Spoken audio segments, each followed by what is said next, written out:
With the trend of digitization, basically software is everywhere, from the website, mobile apps, to IoT applications. The more we embrace software, the more it is important that software, they need to be secured. I'm a computer scientist. I conduct R&D in the field of cybersecurity, software engineering, and artificial intelligence. I think later we can really open a new course on this topic. The attacks will become a very common phenomenon in the coming world. Any single one of these critical vulnerabilities can lead your system to be hacked and controlled by the attacker. That is very obvious reason cybersecurity is important. I think as a computer scientist, you should not let the things to just be algorithm in the research paper. You should turn that into something really can be used. You know, the requirements are high. I'm like, it's fine. So this is the kind of feeling when we really start the Scientist journey. We worked with a big ambition that we will very soon have useful solutions or product, not only finding the vulnerability, but also tell you how to fix the vulnerability. Until like the last 3 years, we're really starting to have like legacy code issues. Yeah, I think we need to probably look into go into a more systematic approach. Yeah. We immediately faced many different kind of challenges. Now we are not just building some research prototype, we are building commercial viable product. The quality of the product need to meet the customer expectation.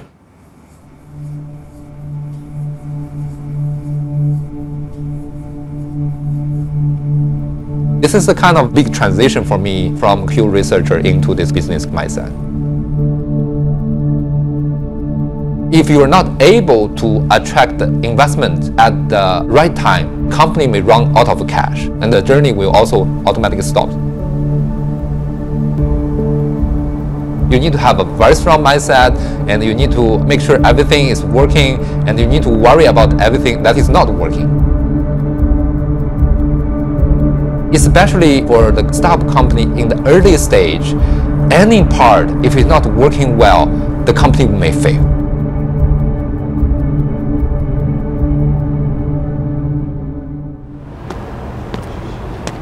Huawei Spark program came for us is really perfect timing. We are Scientists, NTU spin-off focusing on application security, and my name is Liu Yang, the CEO of the company, and today they help us to reposition ourselves from a traditional enterprise sales solution into a SaaS services, so that any developer can use our services directly from anywhere in the world. So this is a much scalable go-to-market positioning for Scientists. I think that is a big help for us. Okay, so pipeline building, we basically saying we need to get more customer leads for you, right? Yes. We have hired customer already, so we can use that as a reference. And even locally, we have a list of potential customers. Right, for the NIST regulations. Yeah. And we've done a POC and everything with them. We're just like waiting to like move towards the commercial side. Right? Wow. It'll be a smallish deal, but okay. it's great. I like that story. If you want to have a more deep assessment for the team or product or capabilities, I think Scientists can do it easily. Actually, we can make that part of our offering to VCC. Yeah. To say, you know, all the portfolio company will be given a free scan or something. Yeah, sure. We have received very generous support from Huawei Spark team, which allow us to use the Huawei infrastructure for free. And they are also offering the free marketing support and sales activities. With that, I think Scientists will have very, very different futures. For example, there's a Huawei developer conference. Scientists got the opportunity to speak in one of the slots to promote our solutions. So this is one very concrete instance. We got big help from Huawei Spark program. Yeah. This is the thing. This is the things I'm really looking forward toward. Right? You gradually see the solutions you are developing can generate real values in the real world. And this is the moment that you feel that the entrepreneurship, the effort we're putting in actually bring value.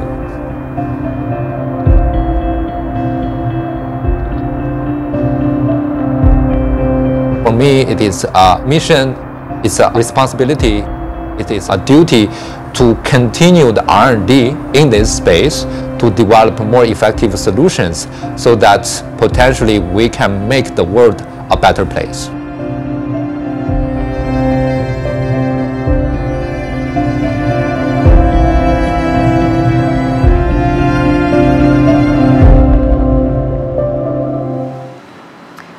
Very good morning, ladies and gentlemen, and welcome to Spark Ignite Global 2021.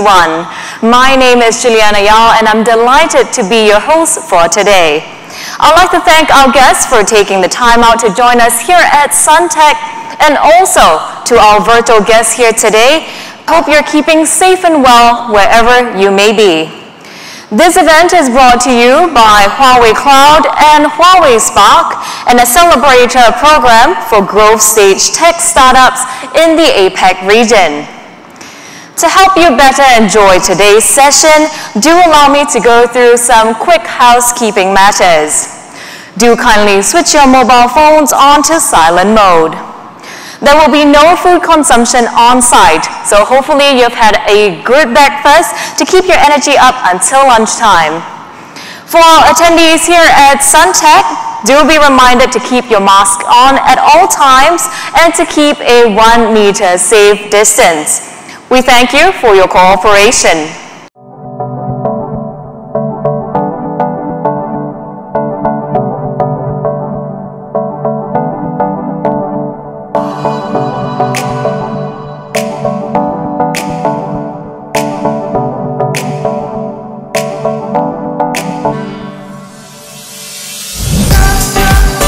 Spark 2020 was a great opening for us, far exceeded our expectations. Seeing 500 applications from 75 countries gave us that immense motivation to carry on and do more. Spark is about supporting startups who are open to possibilities, persevere on their convictions. We have strong teams, different stage, such as Crayon Data, who are at Series B, pursuing the global expansion. Young rising startups, Next Billion, who started in 2020, became the grand winner of Slingshot in the same year. Spark 2020 was a great anchor partner competition to Slingshot 2020, our global startup competition. Many promising international startups were attracted to the immense value that the Huawei Spark brand could bring to their growth journey in Asia.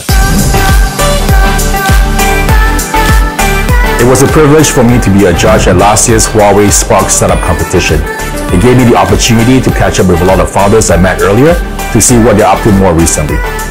It also gave me the chance to meet some of the newest companies and founders who are addressing some of the hardest problems in Southeast Asia, particularly leveraging the cloud technology and the latest technologies available to them. Global competitions like Spark 2021 are important platforms to connect promising international startups to the wealth of opportunities in the Singapore startup ecosystem. I look forward to more of such partnership with Slingshot at Switch 2021. To summarize, great beginning, lots of excitement, lots of anticipation. We cannot wait to see what Spark 2021 brings us.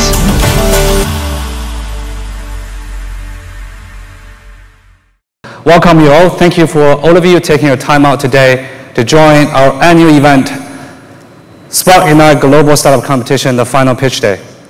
We come a long way to be here since last year, and along the way we have met with many like-minded friends, being part of the startup ecosystem.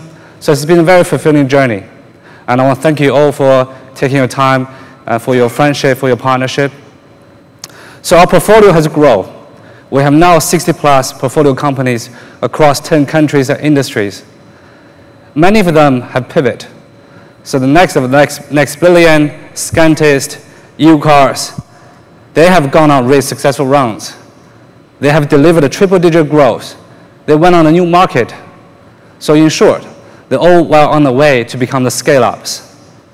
And this year, we have received quite a big jump in terms of application. The total 850 of them from 90 countries. That is 50% of growth compared to last year. And these 10 startups in the last 10 weeks have pushed their way through interviewing, screening, coaching, and mentoring to be ready on stage today. So I want to congratulations to all of them. But make no mistake, today is not just a show. Today is a defining moment for them to pitch for business validation, for coaching, but more importantly, for investment opportunities. And we have the honor to have our distinguished jury panels who are joining us from Hong Kong and Singapore in person as well as online. So I want to encourage each and every one of our jury to ask questions as openly, as directly as you can, to make your time worthwhile. And to our founders, to our 10 startup companies, congratulations to all of you. You're all winners. You all will receive a world-class support from Huawei Spark program. Like I always say, and the friends who knows me, I'm a big fan of Formula One. Running Spark program is like running a Formula One team. You now are part of this team. You will be competing at the highest level of this competition. You will be competing for growth. You will be competing for becoming the next unicorns. So enjoy. It's going to be a hell of a ride for all of us. But before you begin, I want to welcome Rohan Sood, CEO of Scantist, a winner from a last year competition and cohort, to share with you their journey of being with Spark in the last 12 months. Rohan, welcome. Thanks, Leo. Good morning, everyone. I can't believe it's been almost a year since we were on the other side of the table, or the stage, as I might say. I remember distinctly rehearsing the pitch with our co-founder and CEO, silently judging the competition we were up against.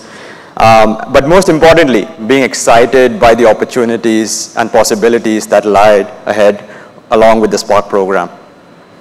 When we found the Spark program and when we first applied, we were at an interesting crossroads. You see, we are a company founded by computer scientists, and so we had always known and realized the potential of the cloud-native infrastructure. However, we were also a cybersecurity company. This meant that our customers were extremely wary of using cloud-based solutions to have something as sensitive and as private as their security analysis be run on a day-to-day basis. This posed a challenge for us and was something that we find incredibly difficult to break. The customer is always right, they say, and so we lived by that phrase. What we did was deploy on-premise solutions via monolithic deployments in hundreds of gigabytes of data, which took us days, sometimes weeks, and lost us a whole lot of nights of sleep and another bunch of hair in the process. Well, we didn't see a better alternative. After all, that's what the customers demanded. When we won the Spark program, all of this changed on its heads. We knew that customers did not enjoy deploying solutions on the cloud when it came to security. But you know what customers do enjoy? Free stuff. I mean, look at all of us here. We're all here for the sweet cloud credits, aren't we? The fact of the matter is that we found a way to entice our customers to give our solutions a try on the cloud. By building a freemium solution along with the Huawei Cloud team, we were able to entice users to try a cloud-native security solution. This unlocked the potential of our capabilities that we had built over the years. Combined with the core value proposition that we had, we were now able to provide scalable solutions that had zero deployment times and would allow immense potential gains for the customers in terms of costs as well as responsiveness. This made sure that we had a larger number of users trying. Sure, some were still skeptical, but once we had developers and security teams scan their products on the cloud, they realized the true potential our solutions had to offer. And once people started trying a solution, the rest was history.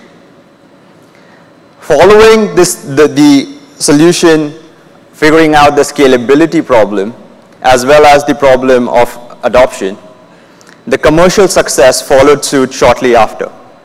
We had customers convert from a period of months to a period of weeks.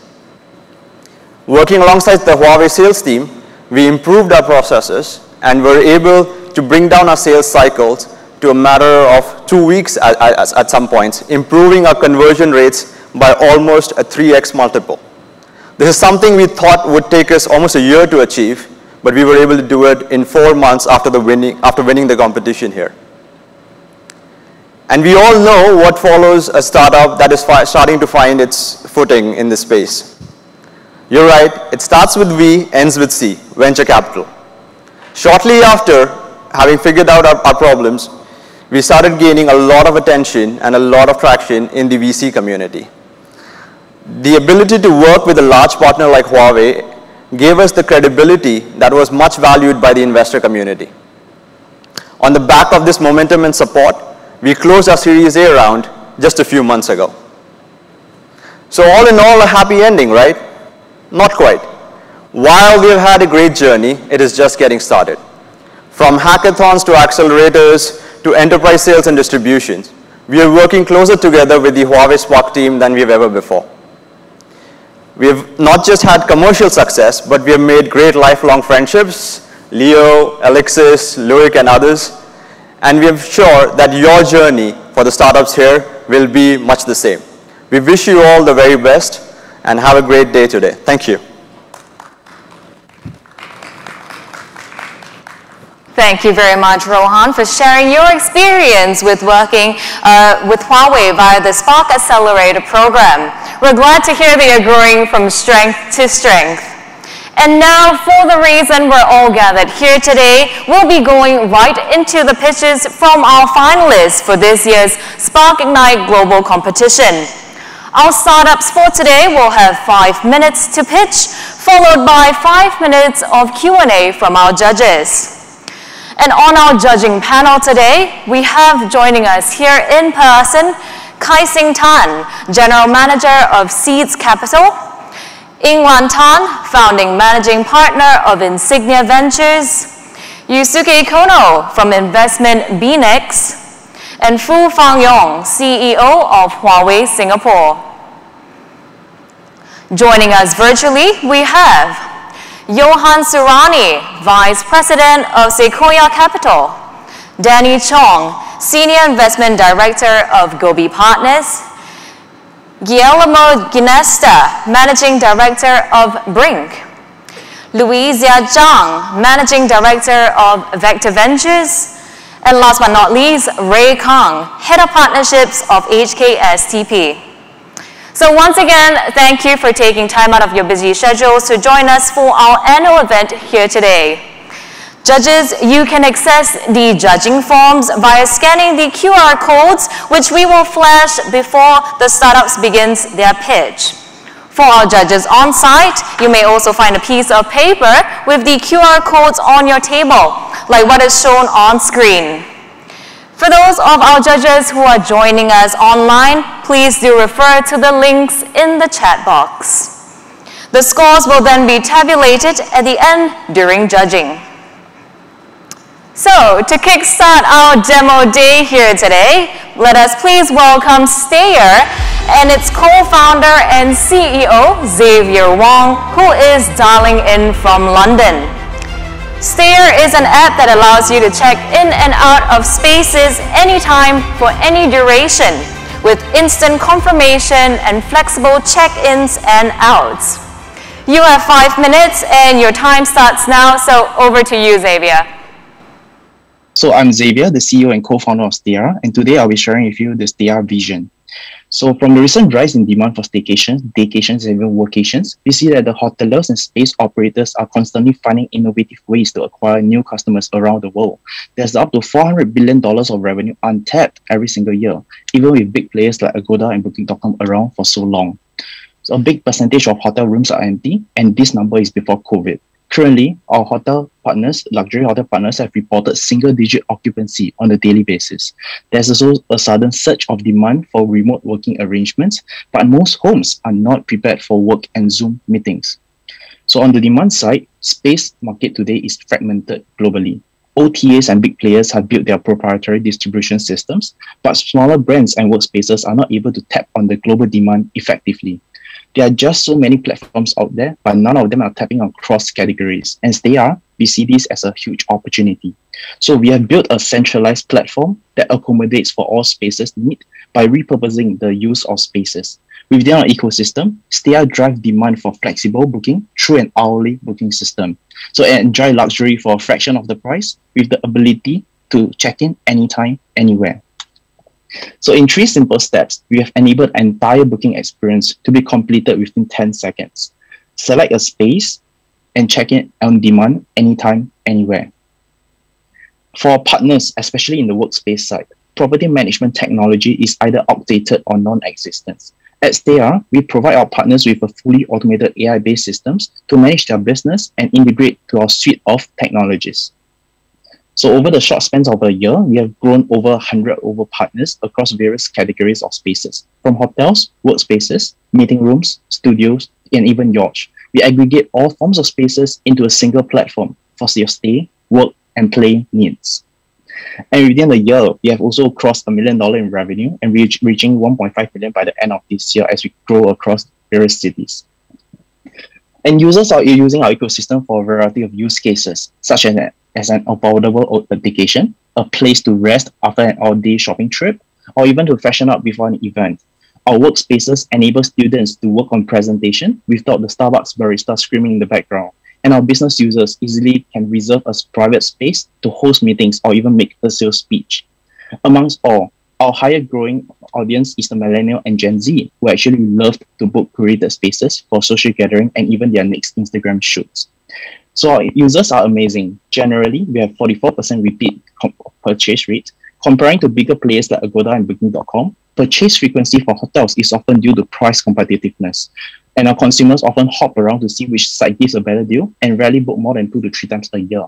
But interestingly, our top user book a space almost every single week on Stayya. And our average users, 25% of them actually book a request once every month. And in short, our competition usually focus on a specific niche use case, and they are usually just a listing platform. But beyond spaces aggregation, we develop big technologies for space management like inventory allotment and seat reservations for our partners. At Stayya, we see the limitations of existing tech solutions and we build solutions to actually fill in the holes, such as integration to the hotel PMS and channel managers, enabling automation, and forwarding the GDS technology into the workspace market. So implementing processes with the aid of technology has always been a perpetual problem. So at the very core, we are critical that we are built with an open system in mind, but around allowing the sharing of data and accessing integrations. So currently, our B2C commission model takes a fixed percentage for each transaction, and the percentage varies from 10 to 30, depending on the brand equity the brand gives to us. As we enter new market, we'll be increasing our space supplies across various categories, and we are launching B2B subscription model to actually allow businesses to save on OPEX for remote work arrangements. So let's zoom out a little, right, and view the bigger picture. We have just crossed $1 million in revenue in Singapore alone, and we are ready to scale. Within the next 3 to 5 years, we see Stayya as a top aggregator of spaces for across all categories in Asia. And currently, we are raising a round of funding, but apart from just money, we are looking for strategic investors who can enable us to scale into cities rapidly. Do reach out if you are keen to walk this journey with our team. So our team is made for a strong executive team of our brilliant business developers from advisors like SAP, Cisco, and AWS, who actually provided immense support to us since the beginning. Right, and that's all, and leave you guys with this mission. Do let us know if you have any questions and can check us out at getstayya.com. Thank you. Thank you very much, Xavier, for that very early morning dial in. The startup grind truly is 24/7. Let's take some questions from the judges. Hi, Xavier. So first question. I mean, the journey of Stayya reminds me very much of Airbnb. So I wonder, how do you see your team in comparing to Airbnb, where they didn't get much of traction or belief from the VC community? And how do you see you maintain that growth in order to get more tractions from the capital world? Right, so traction itself, right, is a bit amazing for us actually. For now being in London, the purpose is actually we are nominated as the hospitality startup of the future in the World Tourism Forum. So basically, a lot of hospitality partners across the world has been reaching out to Stayya to actually enable this booking integration into their ecosystems. We even received a lot of demands and supplies from the European region, but we didn't intend to actually step in the European region before we conquer the Asia region actually. So we are taking funding right now to actually scale rapidly into the Asian market. So Steria is like a speed game actually. We want the travel will always be constant, and it will always come back within the next probably 2 to 3 years after COVID VTL lines has been opened across countries, and we see travel coming back. But domestic market itself in Singapore, we have received so much traction, and we want to replicate that kind of domestic traction across the Asia cities first before the tourism market step in, and we can tap on the tourism demand as well. And for now, let's throw things over to our judges online as well. I see Johan. Johan has a question. Johan, please. Hi. Thank you very much for sharing that presentation. Very insightful. I had a question on your customers. Could you talk a little bit about the end consumer? What sort of archetypes would they be? And what problem is being solved for those key consumer archetypes?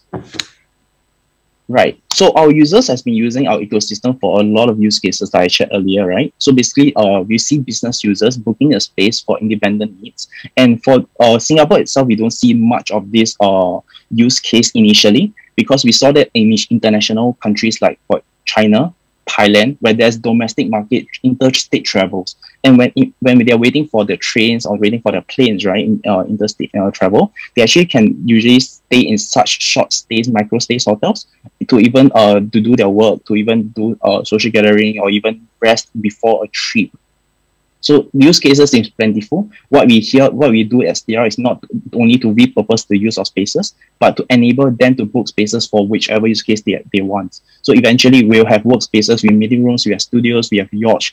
When we go overseas, that Airbnb is not banned. We also will be giving out C2C options, which allow consumers to actually rent out their backyards, their barbecue studios, and stuff like that. Thank you for your question. We do have another one for Louisa as well. Louisa, please. Hi, Xavier. Thanks for doing the overview. Can you share a little bit about how you acquire your customers, and also what does the LTV for these customers look like? Because you take a commission and the average ticket is around $50. So how do you think about LTV here? Right, so our acquisition of customers is actually pretty interesting. So basically, right, we don't only let our customers come and treat us as a booking platform. We are not just a listing platform. We are building a community, right, through our marketing efforts, and we are targeting it very organically. So if you look at our TikToks channels, or even Facebook and Instagram, we have been doing a lot of marketing campaigns and even creating a Red Man mascot that actually was gaining a lot of virality to our users, right? So we are creating a lot of campaigns for them to reuse and reuse spaces constantly. So allowing them, right, not only book a space or hotel room once a year, but book it almost every week or every month. It becomes a very norm, and we want to see ourselves as the next on-demand space. Think of us like the Uber for spaces, but allowing you to book spaces and check into spaces real time, anytime, anywhere.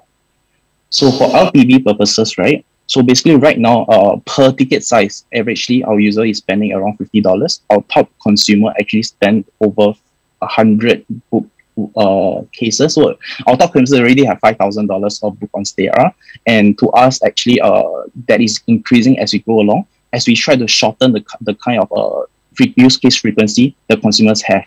So right now, our average consumer, we are looking at a lifetime value of at least $200. I hope that answers your question. So thank you very much, Xavier, and thank you very much to our judges as well. Now move on to the second team for now. Let us please welcome Ian, founder and CEO of Treble, dialing in from Seoul this time onto the virtual stage. So Treble is an automated platform that empowers travel and hospitality businesses in adapting to post-COVID realities as tourism slowly but surely returns. So good luck, Ian. Your 5 minutes starts now. Hi everyone, this is Ian from Treble, and this here is the oldest hotel in the world in Japan. And this is a photo I took of it in 2019 when I was there, and it practically remained unchanged for more than 1,300 over years. I think in the past, travelers and staff always have to physically interact and be physically present at the front desk to get their requests and interactions done. But I think now with the increase of technology, with call, text, email, you ask questions online in advance before your arrival, this is actually a problem for the hotels, where the increased channels that they have to manage translates to high human manpower costs, as well as human errors that are led to that. And I think with that, what travel aims to do with this constant change is to how do we serve these modern travelers better in the post-pandemic tourism. For us at Travel, the guest journey is all that matters. And I think for us as a solution, we want to enable travel and hospitality businesses to connect and consolidate end-to-end with the guest communications through conversations, to automate inquiries, reservations, check-in, concierge entirely on a chat, but more than that, to let them access the ecosystem of hyper-local services that we have built with like ride-hailing, attraction tickets provided, as well as services that they can render within the city to profit share that with our clients. Our vision is to consolidate the travel industry through seamless guest engagement. And we can take a guest, the hotel's guest, through any of these hotels' platform like the hotel's WhatsApp, WeChat, Facebook Messenger, from start to end journey entirely on that conversation. But for the customer service support on the hotel side to only manage one platform and supported by automation with the integrations that we have done so far. We even have fully automated a hotel chain in Singapore where there are 5 locations, completely removed the front desk, and are only managed by 2 Filipino staff offshore to kind of help with this customer journey. The reviews have been great. And I think more than just the reviews itself, increasing guest satisfaction, we help automate the manual operations and decrease manpower costs, as well as increase the revenue in terms of the engagement that we have done. More than just the in-property revenue, we have also done that with last mile services and profit share the additional services that their travelers get use from us. Our revenue model is really clear. We are a B2B business. We help with bigger, larger entities and businesses. But what we have kind of rolled out last year was a SaaS platform where we help smaller businesses to easily self-onboard and self-deploy our technology. We are also looking to shift our focus with the support of Huawei as well to kind of move towards our B2B2C element in better monetizing last mile services for the travelers that we profit share with our clients. Obviously, the market size is huge for travel and hospitality space. We are Singapore-based, and I'm currently here in Korea to help expand our foothold here with our partnerships with Lianoja. And in China, Malaysia, as well as in Japan, we already have some foothold with our partners like the Ali Group as well as Sunway. And I think the market trend itself is really clear. This is a survey done by Oracle of more than 730 hotels, that the shift towards contactless technologies like contactless payments and new digital messaging services to handle guest requests, as well as self-check-in, are things that we as Travel have already deployed since 2019. The industry obviously has a huge number of players in bot developers, self-check-in solutions, and online travel agencies that are moving into this space of guest engagement. But for us, we actually position ourselves closer to customer service support platforms to better help with this guest journey, targeted specifically at the travel and hospitality space with our integrations. And with our competitors, we actually see and build our technology and modular so that we don't actually see them as competition, but as complementary technology providers that we can integrate and cross-sell our solutions with. We have already worked with some of the leading partners and softwares in the travel and hospitality space, from property management system to payment solutions and even digital locks to help with self-check-in. And our revenue in 2019 was phenomenal. We were even profitable that year, serving more than 3,000 guests a day. And with the pandemic itself, we were actually not as badly affected because we actually helped a lot of our businesses that adopt our technologies to better survive through the pandemic with 0% churn on our end and use of our technology. With the projections going forward, we really want to shift our focus with our already built enterprise-ready solution to help our SaaS clients and move towards the B2B2C element in better monetizing and that and profit sharing with our clients. And this is ultimately very achievable, only targeting less than 0.8% of the market share of our targeted markets. Myself, I'm Ian. This is my second startup, and I have some experience in venture capital with our CTO, Rish, who has more than 15 years in the background in AI, and supported by a core team of people that have experience in hospitality, travel, as well as the industry experience in where they're good at. We are already actually in the midst of closing our pre-A round, and supported by a lot of our partners in our growth, we are looking to raise our Series A middle of next year. I think why now? The industry is obviously ripe for transformation. The return of travel and tourism is not an if, but a when issue. And when it does return, these travel and hospitality businesses would start looking for digitization and transformation where travel has a product market fit fully implemented product that we can deploy for them. Thank you so much for listening today. I'm Ian from Travel. Thank you very much, Ian, for sharing your ambitious growth plans. Now let's have some questions from our judges. Judges, do we have any questions for Travel at the moment? Hi, thanks for the very comprehensive overview. I wanted to check on two things. One is the industry sort of sentiment towards adoption and sales cycle, and the second thing is what do you think is your competitive advantage? Right, I think that's a really good question, and obviously the travel and hospitality space is a very fragmented market. I think that's why you see this like mass of partners that we work with. I think that's one of the reasons why we are also shifting towards the SaaS model. I think we have an enterprise-ready deployed solution that we can help the smaller businesses that are pen and paper, Microsoft Excel, and all these different, like bits and pieces of different technologies, and they might not even be engaging on their guests on the multiple channels yet. So I think for us, like working with Yanoja here in Korea, and as well as, going into smaller businesses and the SaaS space is really our focus going forward. And we want to take the best practices of the big companies to the smaller companies. We position ourselves as a guest communication platform like Zendesk, Intercom, closer and more similar to them. But I think for the travel and hospitality space, you really do need a lot of these integrations and these solutions to actually better serve your guests. It's not like an e-commerce store, right? And I think that's really our strength.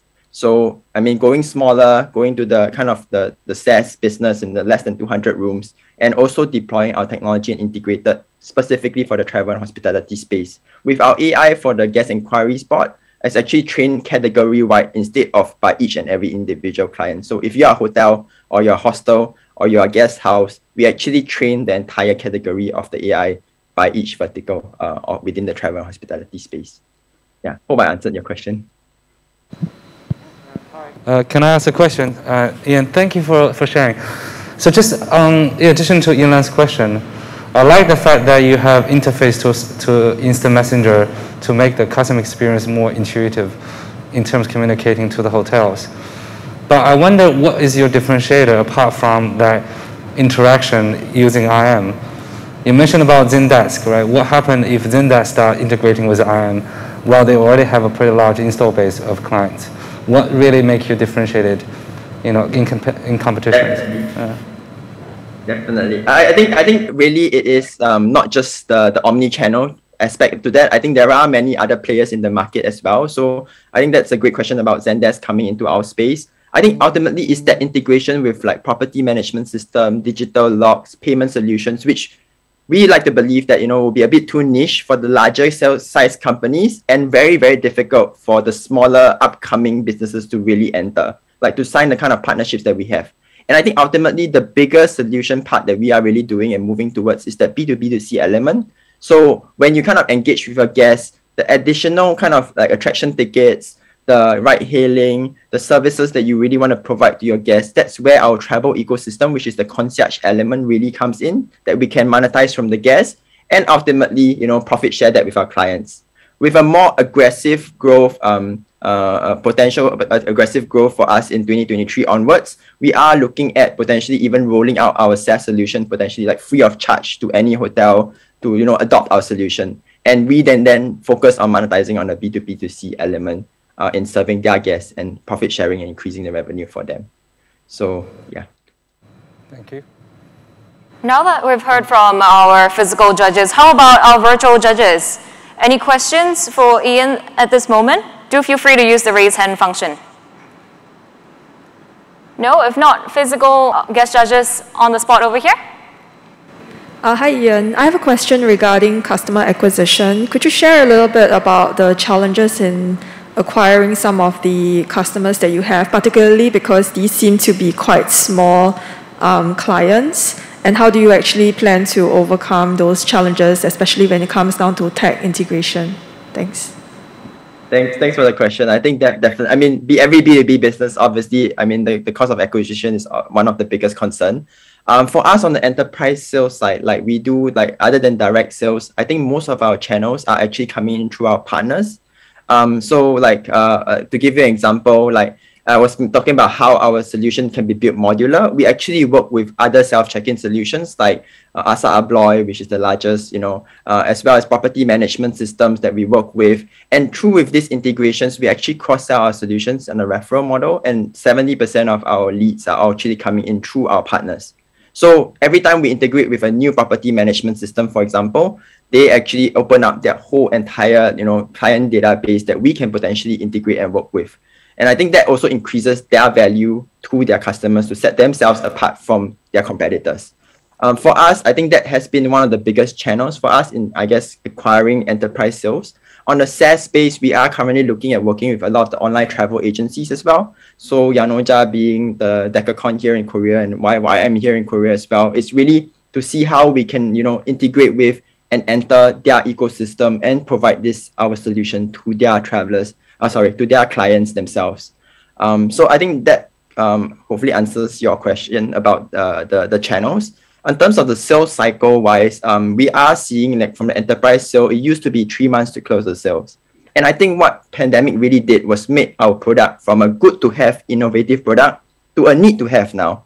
And our sales cycle are so much faster. We are getting unsolicited sales leads. People are reaching out to us. People want to know about digital messaging services. They want to know about, different, channels that they can kind of interact with and learn more about our solution, which is kind of what the market trend is showing. And I think that in itself, we do have to optimize our search engine optimization and our marketing and advertising efforts going forward.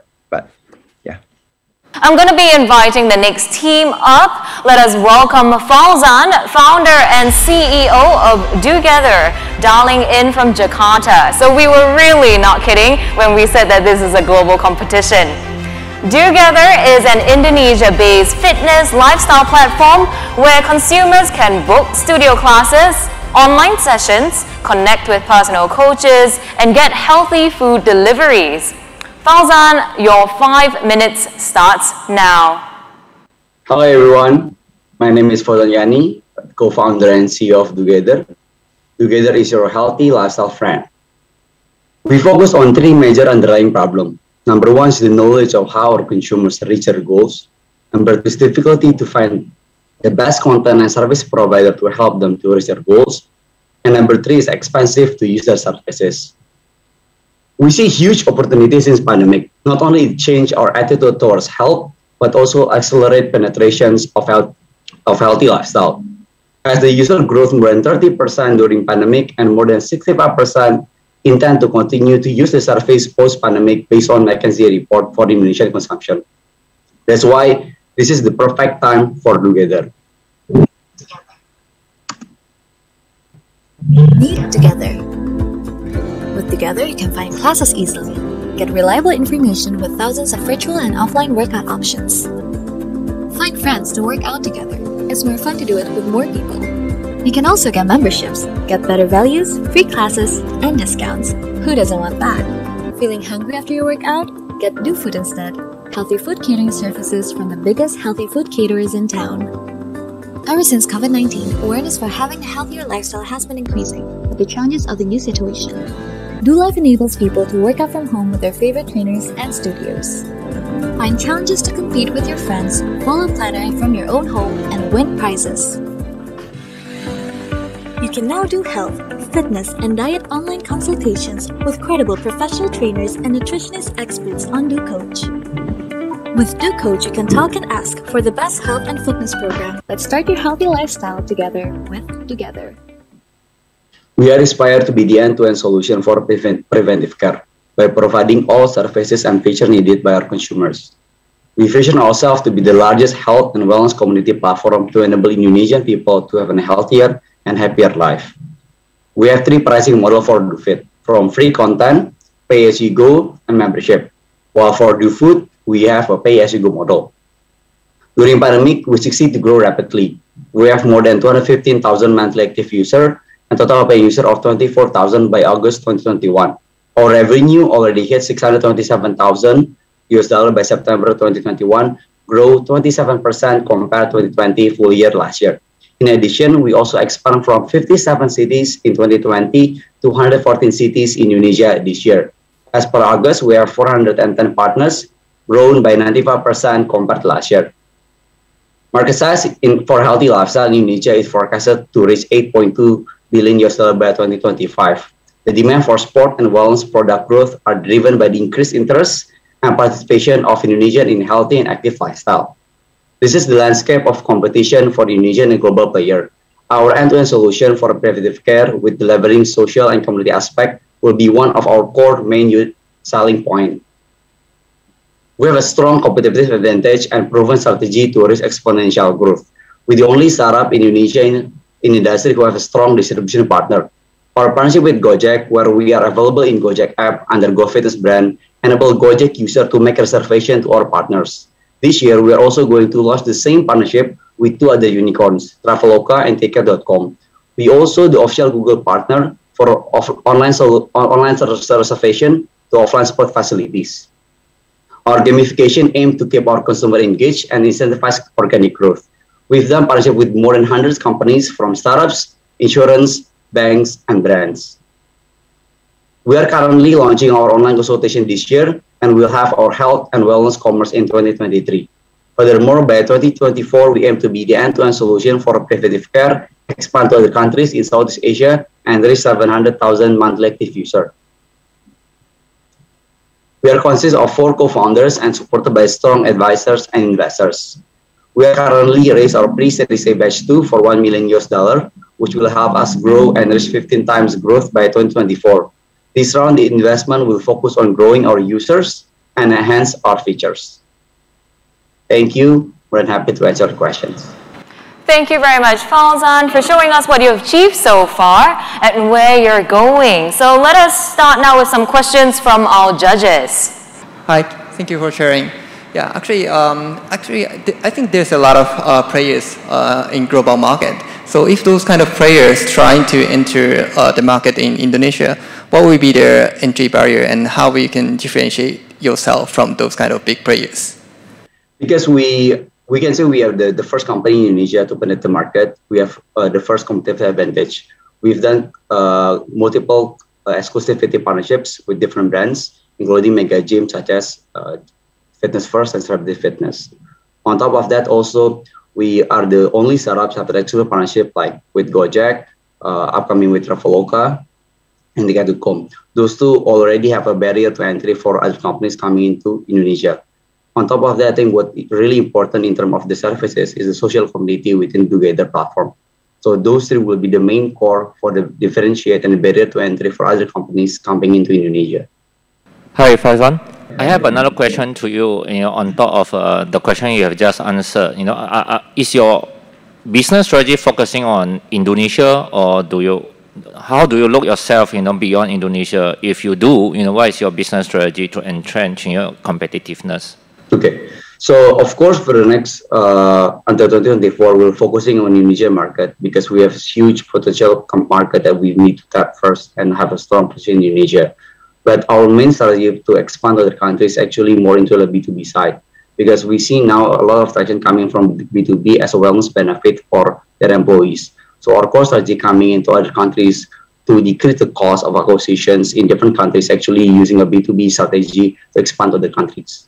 No, great progress since we last spoke. I guess my fundamental question is monetization in Indonesia, and also why do people use versus free content on YouTube? Okay, I think there's two main different if we're talking about free content in YouTube and what we provide in terms of the live streaming services. The YouTube is one-way interactions where consumers actually just watch the videos and then follow the instructions individually from their homes. So we also provide the free content. Free content is actually what we call it a viewers type of consumers. It's the first entity of consumers. What we did actually is bringing to different experience. If you join the class, it will help by live streaming with the live coaches in front of your eyes in live streaming, and also different people within the group. So this community engagement within the classes and interaction between the coaches and the consumers will be the main core experience different if we're talking about consuming content from the YouTube. As we can see of the tractions proven that the user actually pay and willing to pay for the pay-as-you-go and the memberships, despite if we're talking about different content from the YouTube. Right now, we are also looking for signing with different celebrity in Indonesia to do special class and special content within the platform. as part of our increased awareness and strategy of acquisition model. One last question. So I seen the growth was at 27%. I wonder, in your opinion, what do you think of the growth, especially given you're at early stage? So I think what happened in terms of the growth is the difference of price. So pre-COVID, as we mentioned on the videos, we only serve offline classes, which is, if we're talking about the class price around $30 to $40 per sessions, $15 to $40 per sessions. So, and if we're talking about live streaming classes, it calls for $4 to $5. So there's a huge gap in terms of the pricing. So we actually take it as a huge step for us to able to grow to 27%, considering of the classes worth decrease from $30 to $40 into only $3 to $4 decrease, huge numbers. But the volume that we increase surpassed the decrease of the pricings due of the different service from live streaming and offline classes. Thank you very much, judges, and all the best to you, Fauzan. Thank you, everyone. We'll be inviting our next team up to pitch. Let us welcome Darren, founder and CEO of MyA1, dialing in from Kuala Lumpur, Malaysia. So MyA1 is a management system for tuition centers and extracurricular activity providers to track lessons, scheduling, and payment. So Darren, your 5 minutes starts now. Hi everyone, I'm Darren from A1. So our mission is to bring tuition and enrichment sector into the digital future in Southeast Asia. First of all, you can see on the background, I'm also a learning center owner with 500 students. A business is good, but too much of paperwork. Same for a lot of educators in Southeast Asia. All of them are still working manually. There are only two tools that they are using is papers and Excel sheets. So there are a lot of work duplicated, and also the more students that they have and more busier they are unable to scale the education business. Same for parents. They are also overwhelmed with managing so many classes from different centers, different locations for all their children. So introducing A1, a solution designed by learning centers for learning centers. First, A1 School is a SaaS solution to automate all operation work from class scheduling, student management, everything that they need in operation their business. And also parents can manage all kinds of enrichment classes from tuition, swimming, music in different locations just in one app. A1 Learn, a marketplace of lessons to bring more students for educators. And lastly, A1 Pay, a payment solution to automate all the lesson fee collection in just one app. So this A1 School is a SaaS for tuition and enrichment classes. A1 Learn is a marketplace to bring more students for educators. And lastly, A1 Pay, the in-app payment methods which localize in different countries, allowing parents to make payment for lessons just in one app. So A1 is actually fully in line with the new normal of how educators operate their business. For example, the booming of 100% online tuition centers because of the country lockdown during the pandemic period, we are enable them to fully running their operation totally anywhere, anytime. And we are really surprised that now we can see a freelancer can manage over 1,000 students alone, and they can scale out their business so much easy right now. And how do we charge? We charge by subscription. So we achieve both A1 School and A1 Learn is subscription basis range from $600 to $3,000 every 2 years. And A1 Pay, we get a transactional 40 cents USD for every transactional fee payment made in the app. So it is a very huge market for learning centers in Southeast Asia. For instance, any tuition centers, music school, sports academy, kindergartens, childcare centers in Southeast Asia are our target audience. And with a huge market, we leverage mainly our direct sales and marketing activities, our resellers, AgTech partners to grow A1. And very interesting to see, we actually leverage the network effect to build our users. For instance, parents, teachers, students to refer A1 to their peers. Example, a parent is using A1 in tuition center A is also running a music school herself. A teacher who will teach in multiple tuition centers referring A1 to all of the business owners that have been connected. This is the ecosystem that in education we want to achieve. And this is also what differentiates us from the rest of the competitor just purely running as like a software provider or just a listing platform. What we are building right now receives a lot of traction in emerging countries like Malaysia, Indonesia, and Philippines. And by combining all our solution and SaaS and marketplace, we wish to establish a super tool and ecosystem in the education sector. So in the past 1 year, during pandemic period, we grew almost 200% in both users and revenue metrics. And we are kind of impacted last year during the first lockdown, but our business grew so much this year because of the new trend and new norm in education. And we are actually featured as an icon and spokesperson in Malaysia in the area of EdTech. So who are we? I'm Darren. I'm the founder and CEO of A1. Being a learning center's owner myself, I deeply understand the problems faced by our customer. Together, our CTO, Kyril, have vast experience in managing technical team from startup phase to public listed company. And in the past 1 year, we grew 3 times of our team size from 7 to 24 right now. And 20 of us is our HQ in Malaysia and 4 in Indonesia. And we also closed our seed round and angel round together last year, 2020, from Wave Media Partners and Scale of Malaysia. So currently we're actually managing over 1,200 B2B centers in Southeast Asia. And next year, we are looking to kickstart our Series A fundraising together to venture in LMS and AI for database. And in following year, we are looking forward for the more market like Philippines. So we are looking for a Series A investors who believe in our vision in the upcoming year 2022 and focus our Series A in next round. And the focus will be more on market expansion in new market in Indonesia and to explore deep tech and AI to combining all the database of across the SaaS and the marketplace. That's in line with our vision to be established as a super app in education, an ecosystem player in education, particularly in the sector of tuition and enrichment sector. Every tool that needed from our ecosystem, educators, teachers, parents, students, that actually can be found within A1. Thank you, everyone. I'm Darren from A1. Thank you very much, Darren. Wow, I never knew there were so many tuition centers in Southeast Asia. So let's throw it over to the judges for Q&A. I see Johan online who has a question. Let's have a question from Johan, please. Hi, Darren. Thank you very much for presenting. One question I had is, could you talk a little bit about what are sort of like 1 or 2 key core features that sort of drives bulk of the user adoption and use? Okay, so I'll get back to the feature. The main features, right, is the fee tracking. By running a learning centers, like I have 500 students myself. So the number one, the painful piece that chasing for payment every month from these 500 students. So the key features that always attract our user to onboard is the fee payment tracking, invoice payment, and parent can automate the payment in the app. So there's also, we come up with the features as the localize the payment collection in every country, working with different payment gateway to automate this process. That's the number one features that within our solution.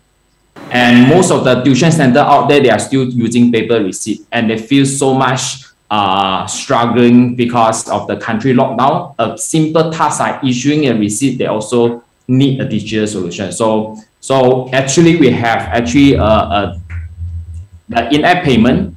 Just the in-app payment alone, we actually see the actually of almost 100% growth quarter basis. How many transactions make payment in the app? We actually see a double every quarter in this year.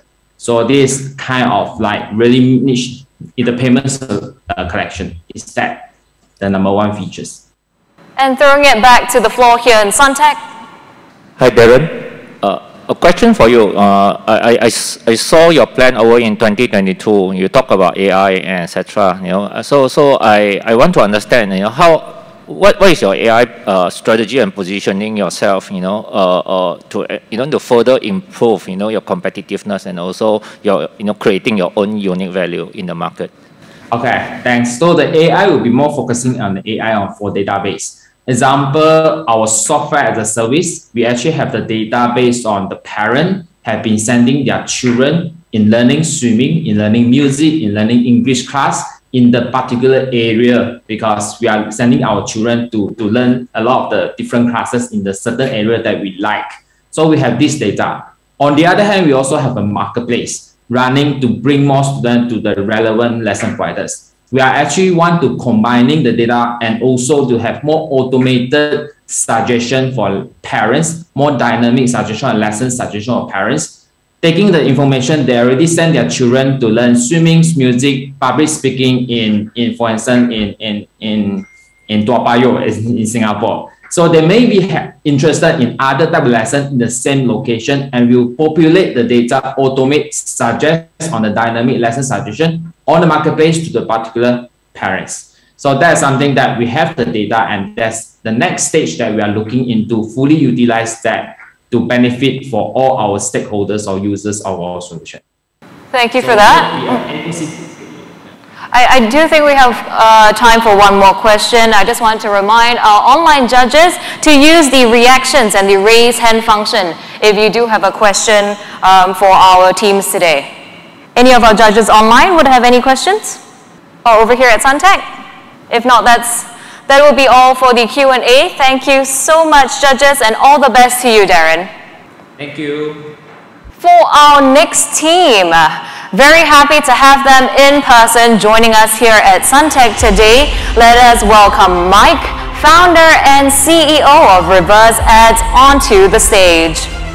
So Reverse Ads is a keywords-based search, open web advertising solution with a campaign management platform. Ready when you are? 5 minutes starts now. Hi everyone, I'm Mike Hahn. I'm the founder of Reverse Ads. We created Reverse Ads solely to compete directly against Google. Great. The opportunity that we're tackling is that advertisers' job is to spend where their customers are. People spend 20% of their time on Google properties like YouTube and Google.com. However, advertisers are spending 50% of their budget, $190 billion a year. That's not their job. Their job is to spend where people are. And logically, this is going to get corrected. So let's look at Google's business model. Google stalks people. They make money off the data of the world. A lot of people call this surveillance capitalism. We do the opposite. We predict with the machine learning roadmap what a user needs next. Let's look at buying. Google specializes in impulse purchases. Their indexing algorithm says, I want something now, and here it is. Our keyword road mapping algorithm specializes in considered purchases. I want to buy a car. I want to buy a house. I want to buy a B2B service. If you need to think about it a week or longer, this is a considered purchase where we consistently outperform Google. Pricing. Google prices on a cost per click like the rest of the industry. This means you can pay as high as $100 for a single click. The problem is up to 92% of mobile clicks are click fraud or accidental clicks because the screens are so small. The source for this is Google themselves. Reverse Ads has created a new form of pricing called cost per intent, where we guarantee to our customers that you only pay if a visitor reaches 22 seconds or longer on your site and truly shows intent. And here's a real quick product demo.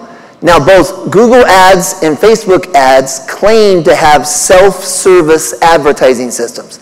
The problem is they're so complex that there's 35,000 Google and Facebook partners that put a markup on these services to help small businesses be able to place ads. Reverse Ads is so intuitive and easy to use that in 5 simple steps you can place your own ad and be advertising anywhere in the world online right now today.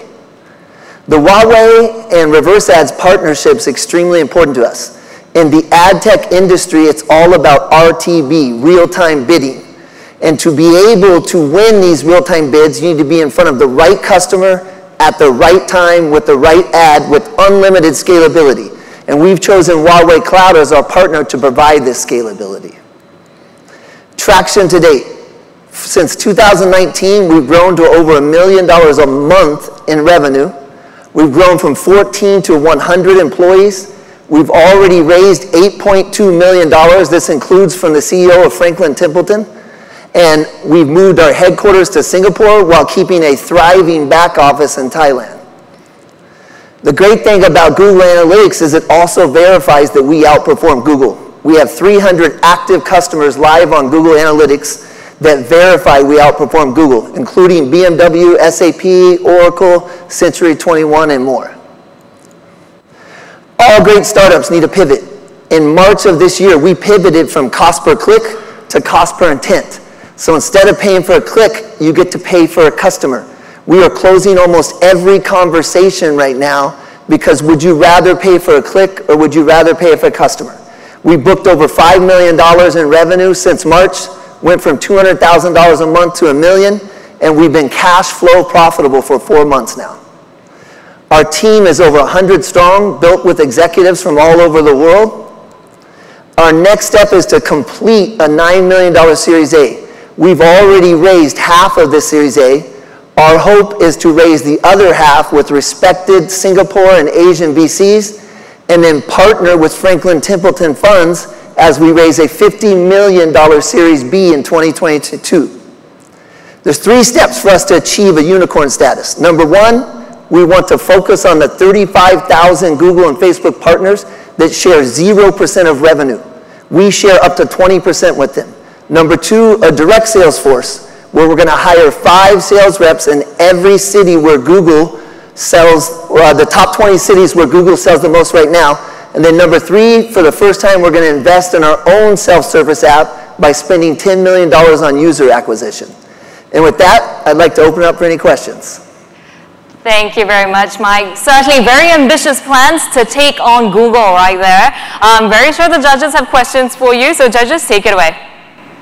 Mike, so in terms of competition with Google, very honorable call. I wonder, how do you see the inventory that Google controls versus your inventory? And then I think to say that you can beat them over a small percentage of customer makes sense because Google owns a lot more customers. So how do you see your competition over time with them? Sure. So Google's inventory is extremely valuable inventory, but it's only 20% of people's internet time. That other 80% across the open internet needs to be addressed. So we're not here to bash Google. Google provides a very valuable service. So in terms of the inventory, their inventory, especially YouTube, because video becomes more important on the internet, YouTube and TikTok is extremely valuable inventory. It's just there's that other 80% that media buyers are ignoring, which is we call the open web. And sorry, Leo, I missed the second part of your question. How do you keep up the competition, although you can beat them in a small percentage customer of yours, but they have 10, 100 times more? Yes.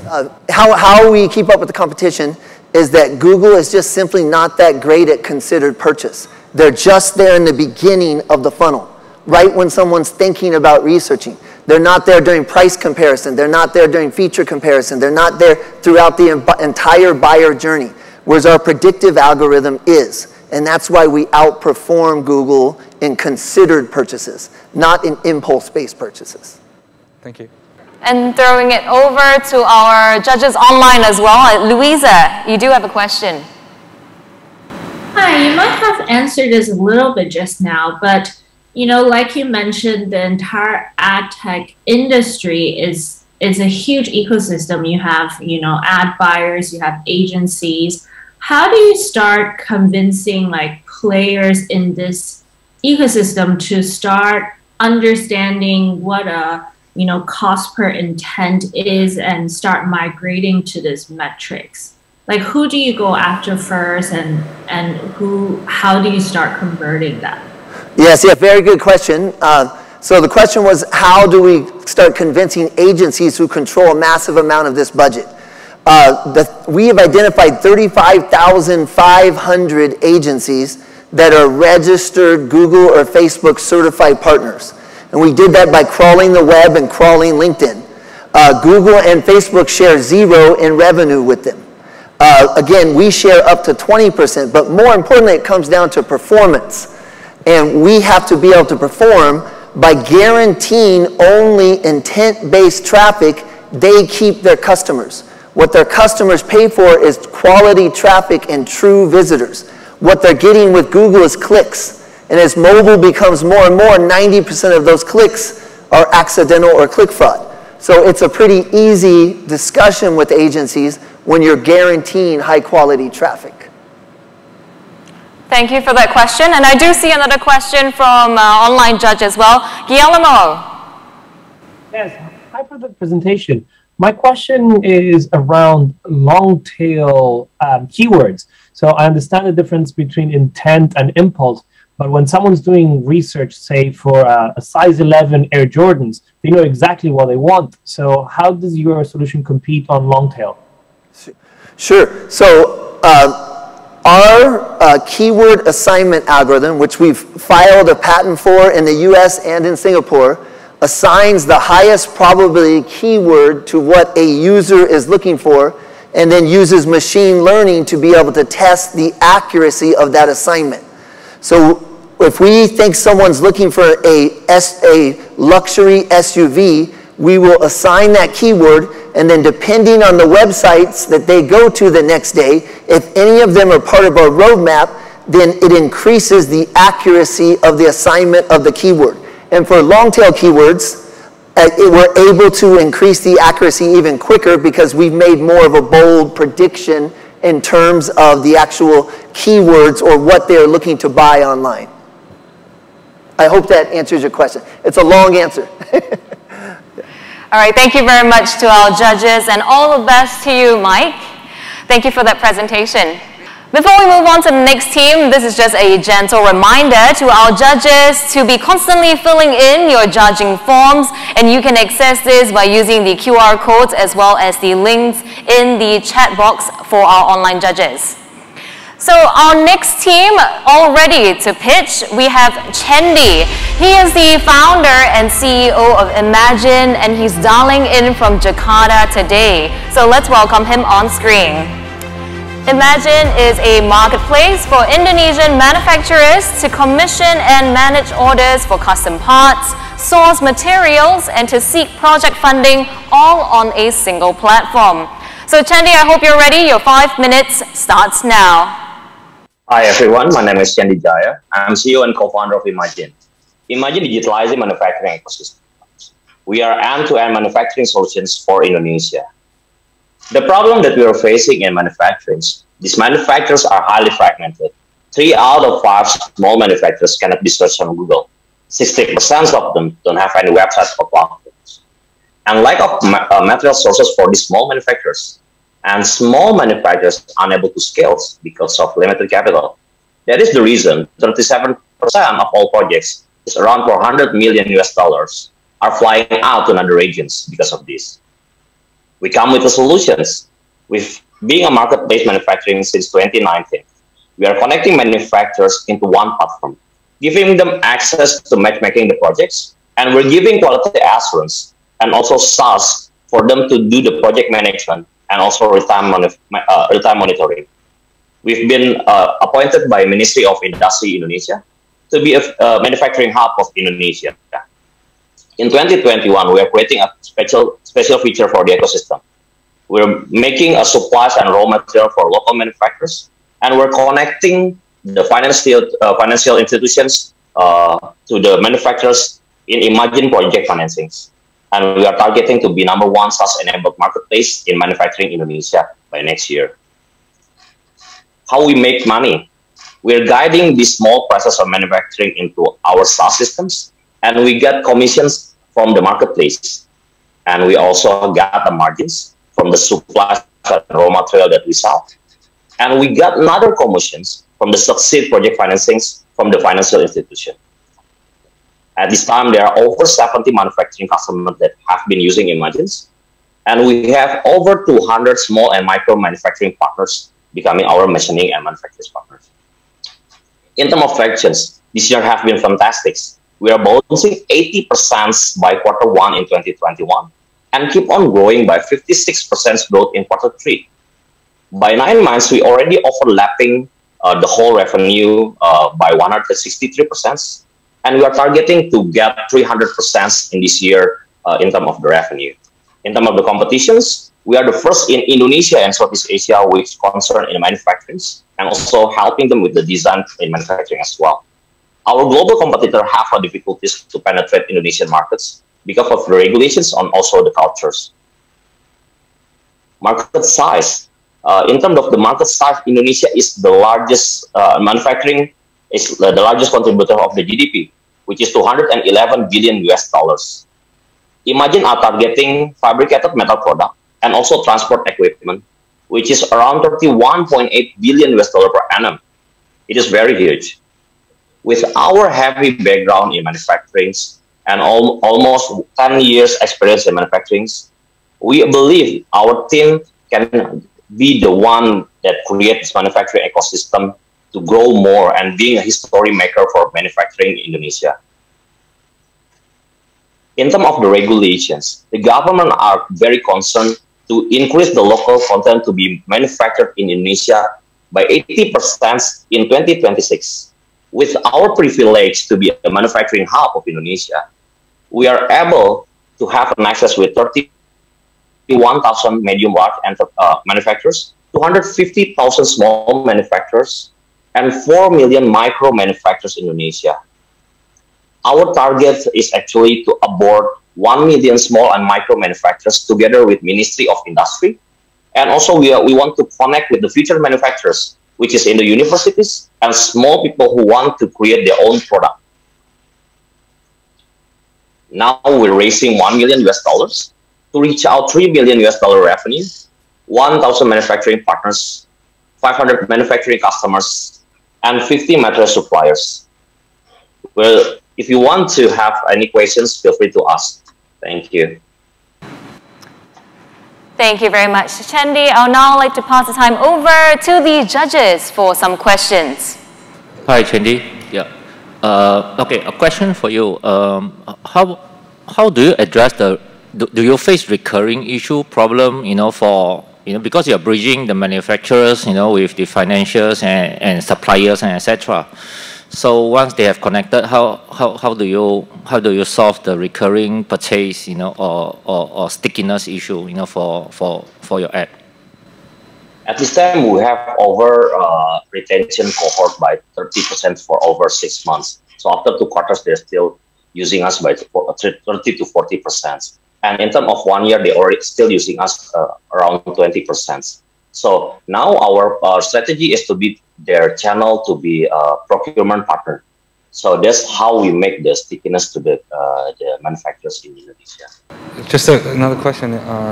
How do you keep up the quality in terms the manufacturer quality throughout your system? Okay, great questions. Thank you. In terms of the Imagine, we have the what we call as real monitoring systems. So before we go to the quality, we have a step-by-step, which is in the SaaS system of Imagine. So to manage the quality, every small manufacturers must proceed all the process in terms of system, so we can see if there is an error, we can predict an error, and we can predict the quality. And we also giving them quality assurance checking. So these manufacturers are already able to increase their quality with our systems, so the customer we know, and also we are helping them to have an access to us. We call it as a design partner to have a communication with them to increase the quality. Good to see you again. I think good progress. I wanted to understand what's the tech that you have built to serve as the centerpiece between the both fragmented sites? Okay, in the SaaS is actually, I started this manufacturing consulting by 2015, actually before Imagines. We are helping them through the project management. And then the OEE, which is having the overall helicopter view performance. So this kind of the SaaS thing that actually we give to these small manufacturers. So small manufacturers tend to use a small and paper at this time. That's why sometimes if they have so many projects, they just lose the paper and they don't have any data of it. So we try to digitalize them by giving them the SaaS digitalized, so they can manage the project, and then the customers have a real-time monitoring. So it will be easier for each customer and the small manufacturers to be in one system. And we charge the commissions from this. If they want to order material, they can just key in the SaaS as well and go directly to the material page in Imagine. Judges over here at Suntech, do we have any more questions? If not, I'll be throwing things over to our judges online. Oh, Ray, feel free to ask your question. Yeah, thanks for the presentations. I'm wondering, I mean, this kind of platforms actually happens quite a bit in basically in Greater China as well as Southeast Asia. One of the questions I have is, you know, with you collecting the commissions, how do you actually prevent fraud? Because people on the SME, they probably don't want to pay tax. They probably don't want to see their, you know, open the books to your guys as well. Okay. In terms of the commissions, actually, most of our manufacturing partner now is already what we call as a legit company. So before they register as a partner, actually we have a verification data that they need to be uploaded. So in terms of taxes, all the transaction is already using the tax systems in Imagine. So what's the question number 2? Sorry, sir. Oh, the question is, you know, how do you prevent it? It's actually they probably don't want they basically when they actually put something on sale, they probably actually want to, you know, underprice it also, just because the taxations and all the commissions that actually, you know, put forth. Yeah. Oh, do you mean the commission fee? So how it affected them, right? So okay. Yeah, that's right. Okay, so in this kind of manufacturing, actually their margin is pretty high. Their main cost is actually the material, but the inefficiency process and then the troubleshooting, the error, it costs actually a lot. That is the reason now we're giving them the SaaS to do the monitoring and then the project management to create efficiency. And if we charge them around 10 to 20%, actually they are already have with this kind of capability, they already get more profit than before. So that's how we connect with them. And that's all the time that we have for our Q&A session. Thank you, judges, and all the best to you, Chendi. Thank you. Our next team, we have Puneet, founder and CEO of Fabric, dialing in from Bangalore, India. So Fabric's mission is to digitize and aggregate industrial assets and knowledge into a single unified 3D interface. So your 5 minutes starts now. Morning everyone. I hope my screen is visible. I hope everyone is safe and well. Thank you so much for the opportunity to talk about Fabric today. I'm Puneet. I'm the founder of Fabric.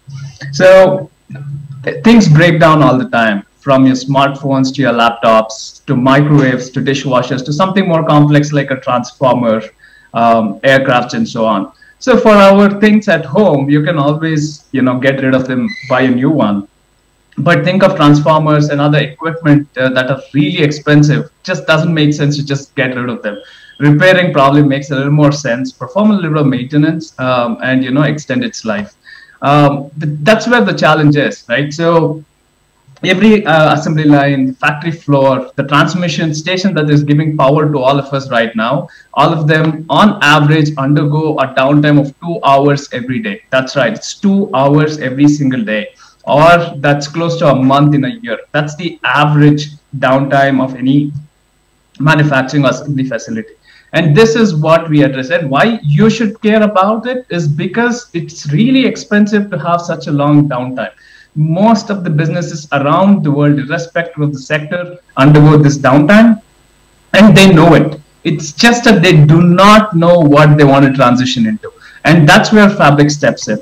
We believe that visualizing information, which is in the form of paper, transitioning them into something that's interactive, 3D first in nature, helps them solve the problem. From checklists to instruction manuals to wire diagrams to complex information, all of it in paper leads to a lot of errors, and that's what we transition to make it 3D first. Here's an example of an oil rig where you're visualizing an entire oil facility, overlaying it with real-time data that's coming from sensors, and suddenly you can see all the yellows and reds where the asset is faulty, and you can actually drill down to individual assets, go deeper and deeper into it to solve problems. The best part is Fabric runs on a browser on any device. It's a no-code platform that allows anyone to contribute information back into the system. So Fabric is essentially a unified 3D interface that aggregates various sources of information, provides it in a seamless, easy to understand manner. The immediate benefit is obvious. 3D first means it's very easy for us to understand and hence lesser errors, higher uptime. It's a self-serve platform, and most importantly, it's a no-code tool that allows people on the field to contribute that knowledge back into the system, share it with the wider world in real time. Our business model has seen a combination of one-time services fee as well as a recurring revenue. One-time is primarily for integration. Recurring revenue is a combination of either a SaaS model or an annual software license. There are quite a bit of players in this ecosystem, but Fabric does a lot of things under one roof, and that makes Fabric really attractive for most of our customers to use it. And this has been validated over the last 12 months with about 100K of revenue across customers across multiple sectors. Most of them are marquee players in their own sector, and we are working with them to build a scalable metaverse. Our target segment is a digital workplace, considering work is becoming digital and remote, and we want to target specifically starting with digital work instructions and penetrate this market. And our primary strategies for go-to-market has been three-pronged. We've seen direct sales, cold channels through LinkedIn, competitions, startup programs, accelerators. The second channel has been inbound, which is more organic, it is time-consuming. But we're positioning Fabric as a thought leader in the ecosystem, building a community. And finally, partner channels, where we are seeing good traction, partnering with SIs, ERPs, fellow startups in AI sector, and so on. And here's a quick summary of the team. I'm Puneet. I have about 11 years of experience, but more than that, Srini and Bhavish, who are part of the team, they have a good depth of experience in sales and marketing. Here are our backgrounds, and we've seen some successes over the last few years. With this team, we've recently closed a 250K seed round. And we'll be using this money to expand the team, get to about 10 recurring revenue customers, and most importantly, hit 1.5 million ARR in the next 18 months with this funding. We have already started conversations for Series A over the next 12 to 18 months. Our vision is to not only build an ethical Fabric for bigger enterprises, but also target smaller companies and individuals at some point. To that extent, we want to build a Fabric store, which essentially helps building an ethical metaverse for people to share their life's work. Our ask with Huawei is primarily to ensure we have a joint go-to-market partnership and connect with investors and inventors, leverage Huawei's cloud infrastructure since Fabric is a cloud-first company.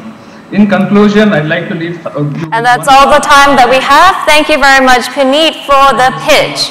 So, judges, question and answer time. Thank you. I feel that there is, I suppose, quite early stage in terms of the market demand for creating a 3D-based workflow, which is very interesting. It kind of shows in the traction. So I wonder, in terms of your go-to-market strategy, have you tried to work by channels or other means to expand your services? So if you could share a little bit more detail. Yes, absolutely. Thank you so much for that question. Yes, we have worked through multiple channels. The success has always been distributed across multiple channels, but the quick answer to it is yes. We have increasingly found value in partnering with startups who have subject matter expertise. So for example, an AI company that does predictive analytics becomes really easy for us to give a visualization layer on top of that predictive analytics result. And that was the demo that I showed as well. That's one example. Similarly, we are working with OEMs who make machines in India, and we are giving them a visual layer for their manuals in entirety. So they do not have to print manuals at all. So there are channels in which we are finding success, and partnerships are a good way to go, is what we've realized over the last 24 months. One of the other things that we're trying to build now is a community of work instruction folks who write technical instructions. That is something that we're working towards at this point in time. I could ask a follow-up question. Like, we've seen the news of Facebook rebrand themselves to Meta. In your opinion, what's the stage of the world in terms of going to that direction? That's a very good question. Honestly, the hardware is the barrier, is my opinion, primarily because people are still not mainstream when it comes to virtual reality or a metaverse. The rest of the technology is there. We today can build metaverse in a matter of a few minutes by using a drag and drop method. so that you can create an entire experience without any prior training. The only thing that people are hesitant about is the hardware. Once the hardware gets solved, I think the adoption will quickly pick up. Even on smartphones, you have augmented reality, but that gives a disconnected experience vis-a-vis the metaverse. Once the virtual reality pair of glasses becomes more mainstream, more human-friendly when people wear it, I think that bridge will get solved. I foresee it to be a 3 to 5 year time period. Hi, Puneet. Thanks for sharing with us. And a question for you. You know, what is your plan and strategy to make this, you know, a good to have, to become a must-have, you know, for a company, you know, enterprise to consider? And is there a specific sector that you are focusing on currently? That's a very valid question. It was a good to have pre-pandemic, but the pandemic has, you know, been a boon for us, where people understand the value of digital technologies, especially a lot of these manuals, which is our entry point as well. You see a lot of these technical manuals, instructions that are very complex. We are able to transition those manuals into a 3D, easy to understand, easy to use kind of visual interface. That is our entry point. And we've honestly, sector-wise, we've seen traction across 3 to 4 sectors. We're waiting for some sector to go deeper so that we can focus all of our energies in that. At the moment, at least, there are 3 sectors that are showing traction. That's automotive, oil and gas, aviation. So these are the 3 sectors where we've worked with, and we are trying to make inroads. And energy as well, energy distribution, electricity. I think we'll have time for one last question, a quick one. Maybe Danny, let's hear from you. Hi, thanks for sharing. I'm wondering, you probably answered a bit on the sector, but I also see that some of your customers is more now a service industry, let's say Macquarie. Like, how are these service industry type of client using this solution? So they also have complex instructions. So think of every time you need to file a claim for your automobile car insurance. Today, an inspector cannot come and inspect your automobile. So you are expected to mark all the areas where your car is damaged, and you have a back and forth where you know, the inspector and you have a conversation try to resolve it. That is something that's open to visualization. So all these complex equipment, complex assets, or even your automobile, where you have to do an insurance inspection, that is something that can be digitized and made more visual and virtual in nature. That's one such example. So there are many such similar examples in the BFSI sector as well. All right, and thank you very much, judges. All the best to you, Puneet. Perfect. Thank you so much. Have a good day, everyone. Our next team to pitch, we have Taif, the co-founder and CEO of Barikoi, dialing in from Dhaka, Bangladesh. So let's welcome him on screen. Barikoi is a full-stack location data provider, providing the most reliable location data for businesses, governments, and developers. Same rules apply. Your 5 minutes starts now. Hi. I am Taif, the CEO and co-founder of Barikoi. We are a location data platform, and we help organizations to leverage location data and technology to improve efficiency. As I just said, the problem is efficiency. As you can see, in the last mile logistics industry in Bangladesh, 30 to 35 deliveries are made per person, in contrast to a developed economy like USA, which is 100 to 150 for not having proper mapping. And the reasons are pretty simple. Rapid urbanization, poorly mapped or even untapped mapping causes this issue of inefficiency in last mile logistics. And in the process, we waste around 100,000 hours every day because we are not being able to automate a lot of stuff in the last mile logistics industry as well.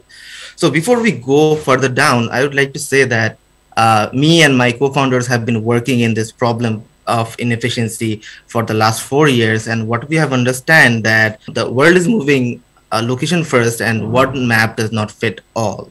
And this problem of inefficiency is prevalent across all these industries: retail, logistics, smart city, supply chain, and mobility. So we figured out that if we build a full stack industry aligned hyper-local location platform that provides better quality data in local context, industry aligned products and services, at obviously at local cost, it can solve the problem. In the last 4 years, this is how our platforms have evolved. So we collect our own data initially wherever we go, which we call the infrastructure. Then we build location and maps APIs. And then now we are building on top of the solutions like industry-specific solutions like Retail Engine for retail, Urban Engine for municipalities and city authorities, Verify for KYC for banks, Trace for tracking, and Catena for visualization. Our business model works in a flywheel model. So we collect our data, put it into a data lake, convert them into APIs and maps, then build solutions on top of it. And this generates more data that we put into the data lake. And from then, the cycle gets complete and we can continue the cycle of building products out of it. Our revenue model is pretty simple. We have location APIs for a freemium model, Urban Engine on real yearly contracts because this is mostly government things. Retail Engine, we charge per user per month, and for Verify, every verification is charged for a particular fee. Currently, 80% of our revenue is coming from location APIs and 20% for verification.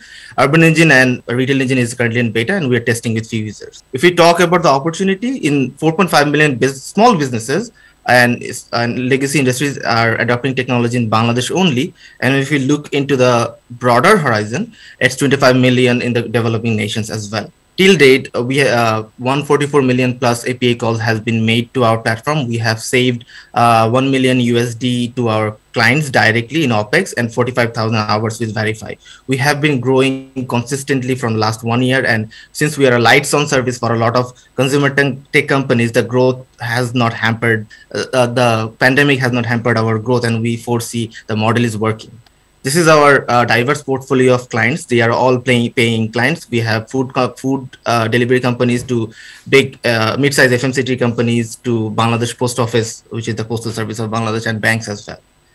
Our competitive advantage is our model of localization, integration. We can do wherever we go, we are local. And this is one of the best competitive advantages that our model can have. Our marketing strategies are simple. We do our inbound strategies like SEO, content marketing to drive awareness, and then do developer conferences, stakeholder conferences, and direct sales for driving sales. This is my team. So we are an all technical team. We know how to build products and we know how to code. We have first-hand experience of the problem with our previous ride-hailing company called Amar Bike. And for the last 4 years, we have been working in this problem that gave us exposure to multiple industries that gives us the credibility to build it out in Bangladesh. So we are raising $2 million for 18 months to build out the platform and model in Bangladesh and get ready for expansion. We're going to spend the money on mapping across Bangladesh with 64 districts, build out the retail map and digital map, and build out our senior marketing and sales management team. Our roadmap is pretty clear. We want to do 500,000 ARR next year and 30 million API calls. And by 2025, we want to be in 6 countries and do 10 million ARR with 300 million API calls, 300 enterprise clients.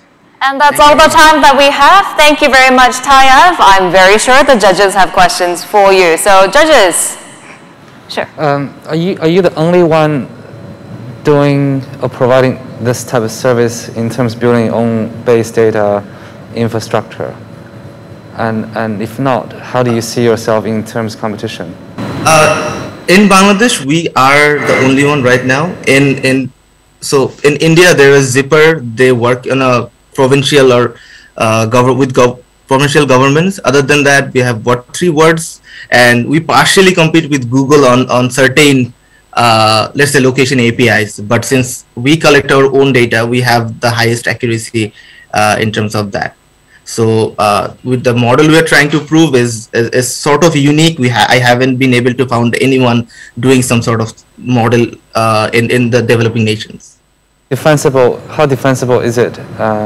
Opinion. So let's say you can say like if Google comes in, or let's say AliMaps comes in tomorrow. So what will happen is that we work in particular in B2B and B2G, and we do data consolidation, right? So once we do it with one particular government agency, they are not gonna do it with someone else, and that data gives us the leverage on the B2B side as well, because the data gets updated on a frequent manner on the government scale, and it helps businesses as well at the same time. and retail engine comes here. So the model itself is defensible.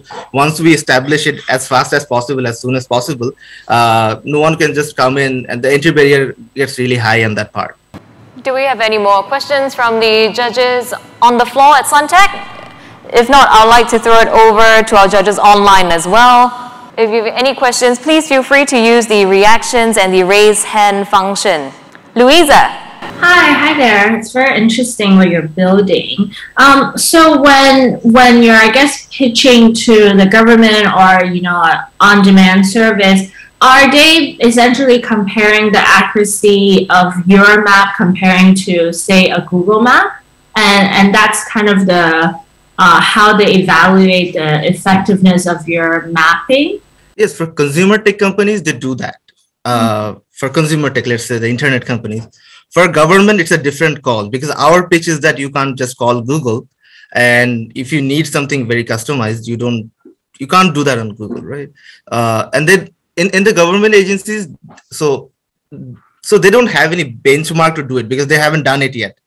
So what we are solving for them is, from the revenue perspective, they can't compare it with anyone else. So they compare it with their traditional way of doing things and then us.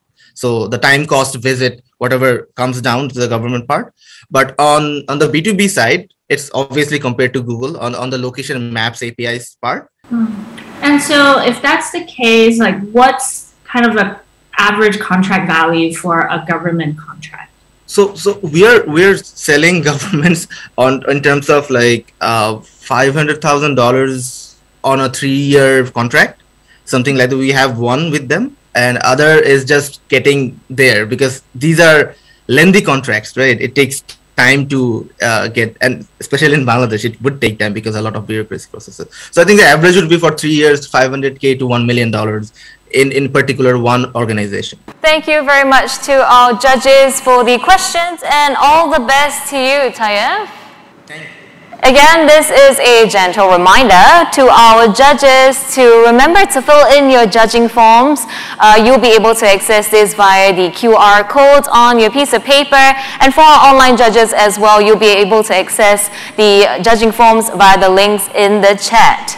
Our next team up to pitch, we have Argo dialing in from India, and he is the Vice President of Partnerships at Signsy. So Signsy is a modular, no-code digital onboarding solution for financial institutions.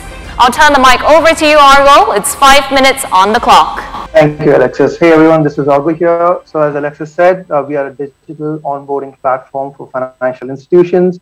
She actually took away a bit of my pitch on the no-code aspect as well, but I'll talk about it shortly. The market opportunity is huge. And when you think of Signsy, think of it, all things onboarding for financial institutions. Not just KYC, not just KYB, but also the front-end journeys, the decisioning, and the back-office dashboard. The problem we are solving at the core of it, of course, is identity fraud. What we've noticed in the market is, bottom left of the slide, there are just too many solutions. There are app dev shops, there are database providers, there are folks who are building decisioning engine. And what this is resulting in is high customer drop-offs on the onboarding cycle and high turnaround times. The way we are solving this is with a no-code platform which comes with a front-end interface, a middle AI engine which includes tie-ups to national databases. So let's say in the US, tie-up to SSN, in the UAE, the Emirates ID, or any databases for verifying businesses.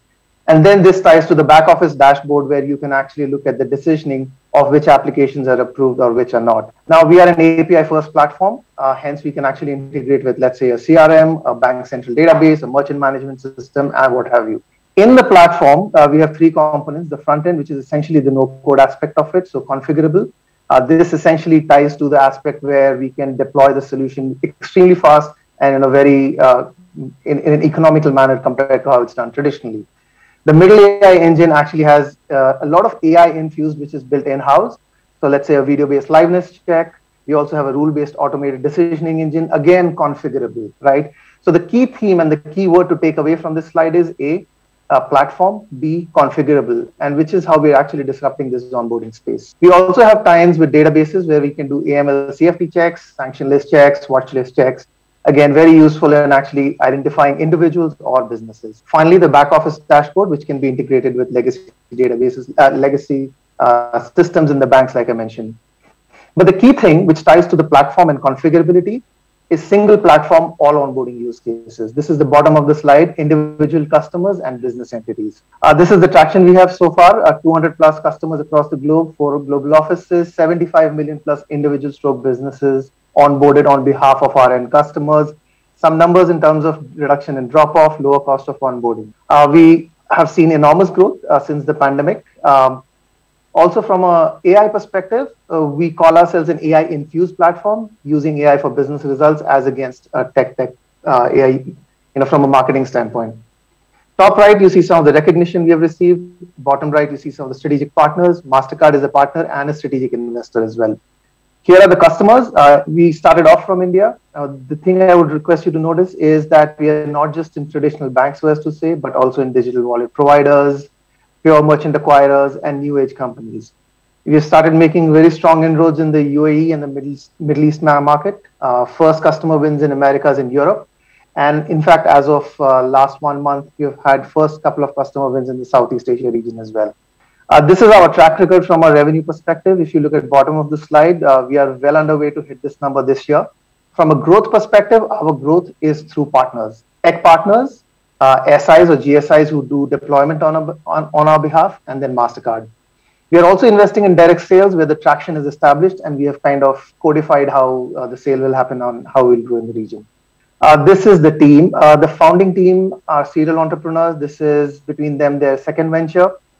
We've also have a strong leadership team which comes with deep experience in the fintech space, alliances, in SaaS organizations which have hit unicorn status and more, and then folks who worked in large fintech companies like PayPal, etc.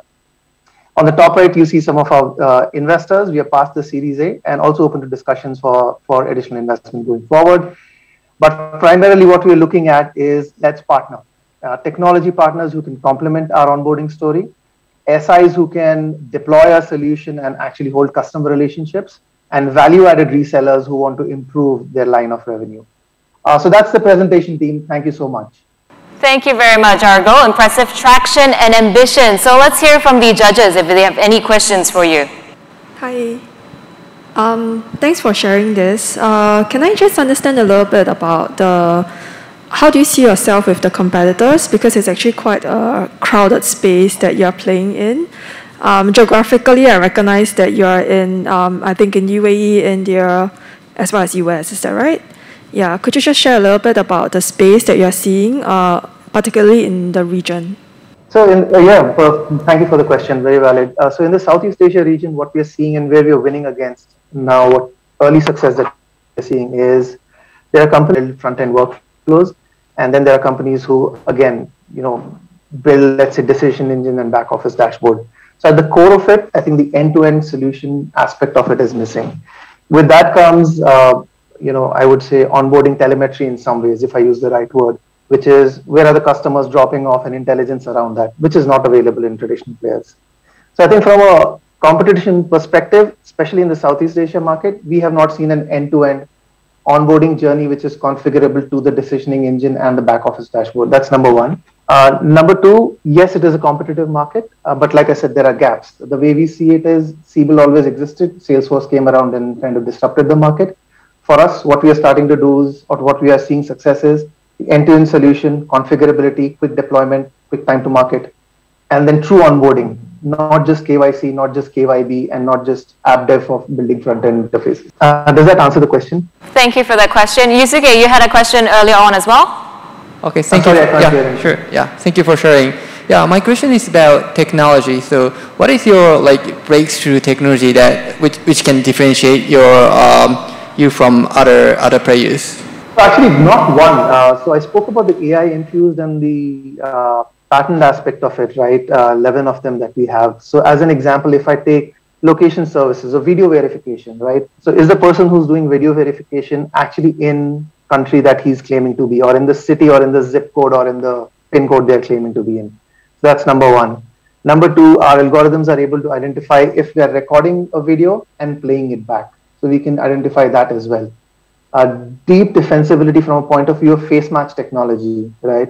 Is the ID photo and the person actually on the video the same person or not? The answer is actually multiple points. On the video verification side, on the liveliness check side, on the OCR side, how we have trained our algorithms to identify database IDs across 180 countries. So it's not just a silver bullet. There are multiple places where we have kind of built defensibility from a point of view of infusing AI that differentiates us from the competitors. Hope that answers the question. I'd like to throw it over to our online judges. Once again, I see Danny has his hand raised. Danny, your question, please. Hi, thanks for sharing. I see that you have a few years of cohorts data. Curious, how has been the expansion rate in terms of organic growth per clients? And secondly is what are the key, let's say, churn reason for the earlier cohort who has seized the partnership? Yeah, so I'll answer the churn aspect first. So churn, when we started off the journey, we were not an end-to-end onboarding platform. We focused on what traditional players do today, as we call them, just providing APIs for verification. Let's say KYC, right? Our primary reason for churn has been, the API business is a race to the bottom, price, right? So next thing, somebody comes up and says, I can give you national database time for $1 lesser, or whatever, 50% lesser. So churn, that has been the big reason.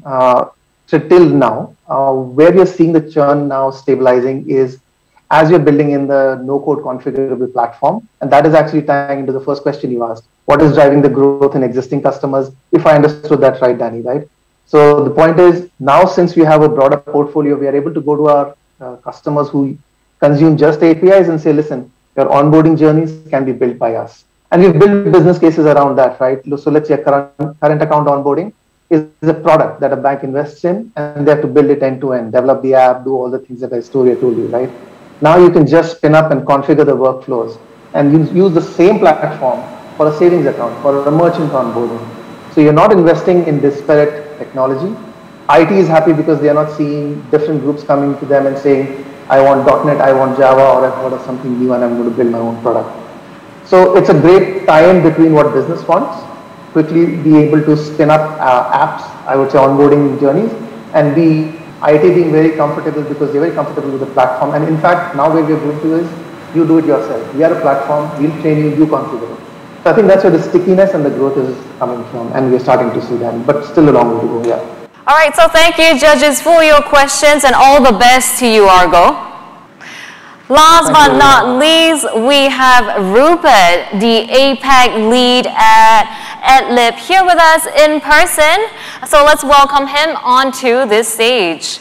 A little bit more about Adlib. It is a next-generation creative management platform for marketers that make scaling campaigns and digitizing creative easy and efficient. All right, Rupert, you have 5 minutes. Your time starts now. Thanks very much. So Adlib is founded by an enormously experienced team from across the digital advertising industry. We've had a huge amount of success building, scaling, and exiting successful digital businesses. And through our time, we've collectively identified a common challenge which is holding the industry back, and that is digital creative. So digital creative is the largest driver of success for any advertising campaign. This has been found through numerous studies, yet actually delivering effective digital creative today is enormously difficult. And that's because there are so many different platforms, placements, formats, each with their own set of requirements.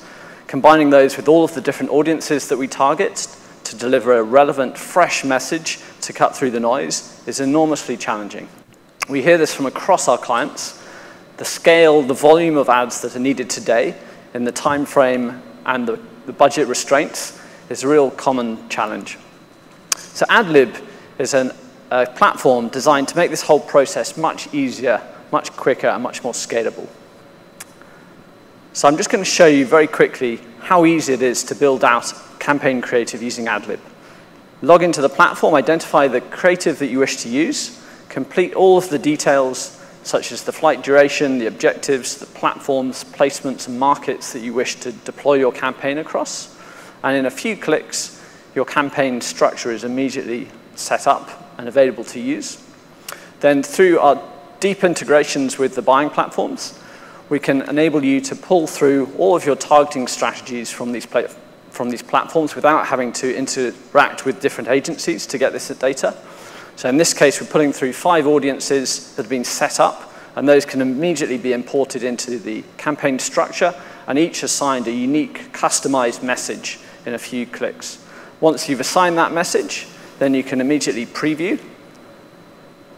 And if you're happy with the look and feel of that ad, then you can push that through for final approval from the key signatories, pushing that live, and then immediately see performance data with which to optimize. So the whole process is very easy, very scalable, and much, much more efficient. So we sit between the creative teams and the media teams, enabling them to have a collaborative workflow to work much more effectively, much more quickly together. And essentially helping brands make the whole creative production process much, much faster, much cheaper, and much easier.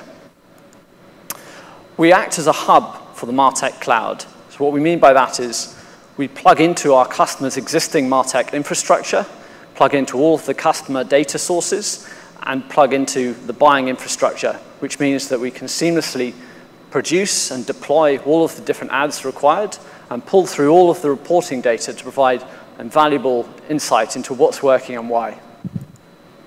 We operate on a subscription basis, and we provide additional services tailored to the needs of each client. And we've seen a huge amount of success already. So in the 4 years since we've been founded, we're already working with 10 of the top 30 global advertisers, including clients such as Google, who use us to power their own advertising on their own platforms. Our go-to-market strategy consists of our deep partnerships with the major media buying platforms, where we can leverage their sales teams to get us in front of their clients to help scale their spend and remove creative as a blocker. And this is helping us track towards unlocking a $10 billion market for creative production. We have a clear vision and differentiation, which centers around providing additional functionality and value to our clients' existing infrastructure, and also ensuring that we'll be future-proofed for all of the changes that are sweeping the advertising industry. And we also have very ambitious plans centering around a huge amount of development of our product, expanding our markets and language support, and enhancing our self-serve tools to enable more advertisers to make use of our platform. So, our ask, if you're a brand or an agency, we'd love to work with you. Please get in touch, especially clients such as Huawei, who have all of the challenges of managing huge numbers of different products and campaigns across so many different markets and audiences. We'd love to talk to your marketing teams. Any questions? Leo, sure. Okay, do you actually, I mean, since you put yourself in the middle of the creative and media and your MarTech cloud platform, connecting different platforms. Yeah, so let me short the question. Do you actually offer your own, or you have your own DSPs and? No, so we don't do any media buying. Okay. So we are solely focused on the creative. We don't want to impinge on the sort of the role of the media buying agency. So we plug into all of this existing infrastructure, so make it very easy for the creative to be aligned to all of the different strategies deployed in the DSP. Okay. And then in addition to that question, how do you, since you measure the creatives, well, how do you measure the result end-to-end from the customer perspective? So actually through these integrations with buying platforms, we're able to capture all of the performance data, so everything from impressions, views, consumption, as well as the conversions. And so we can then build out a very accurate picture of what's working and why by marrying that data with all of the different creative elements. So we can start to build out patterns as to what type of imagery, what type of content, what messaging, what benefits, what price point are driving results. So is it fully integrated with, like, you know, Google Ad Manager, Facebook? Yeah, so yeah, through these integrations we have all of that data, and we also capture a lot of data on every image. So we've got a number of AI products and algorithms which help us build out and map kind of an understanding of every piece of creative content. Okay. Judges at Suntech, or perhaps our online judges as well, any questions? Danny, feel free to ask. Hi, thanks for the sharing. We've seen a couple of similar tools. I think like resolving the let's say, personalizing the image has been more democratized. But like the video one seems still relatively new, and like there's not yet a dominating player. May I know like how's the split between the video content versus image content that your user are mostly using now, using your tool to build now? And secondly, it's like what do you think like would be the key challenges for like creating the video contents for ads? So I couldn't hear that terribly well, but my understanding was the questions around the video and how we cater our services for video content. Correct. So first is like how's the split between the video and images that your clients are using mostly, and secondly, like what's maybe the key features that you think that the clients are using your video personalization tool? What will be the key features that how they're leveraging that for their video content in terms of let's say being more scalable or personalized?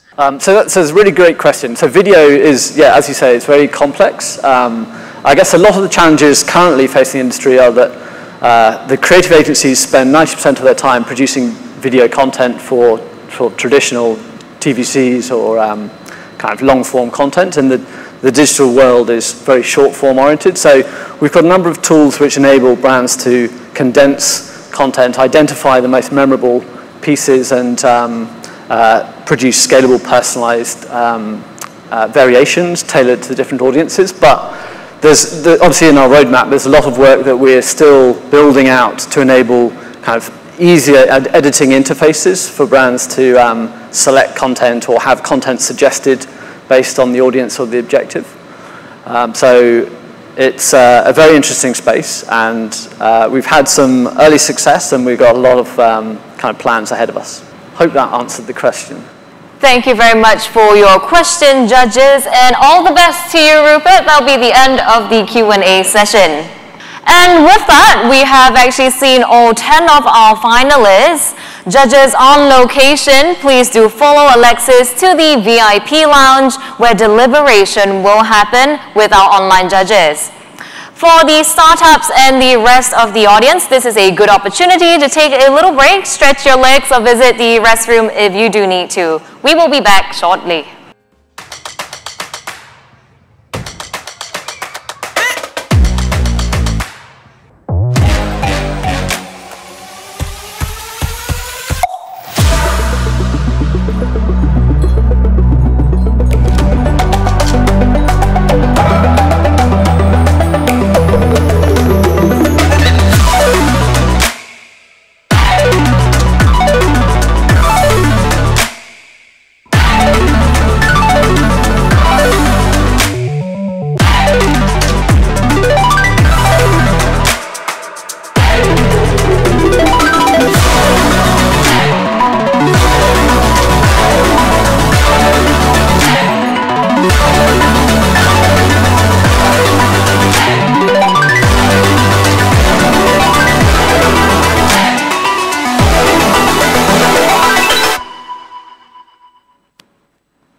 That was certainly a really cool video. So ladies and gentlemen, welcome back. And I do see that our judges are back in the room as well. I do actually have the results right here with me. But before we get to that, I'd like to invite all of our judges as well as our finalists who are here in Suntec up on stage for a big group photo. So judges and our finalists over here, I'd like to welcome you up on stage, please.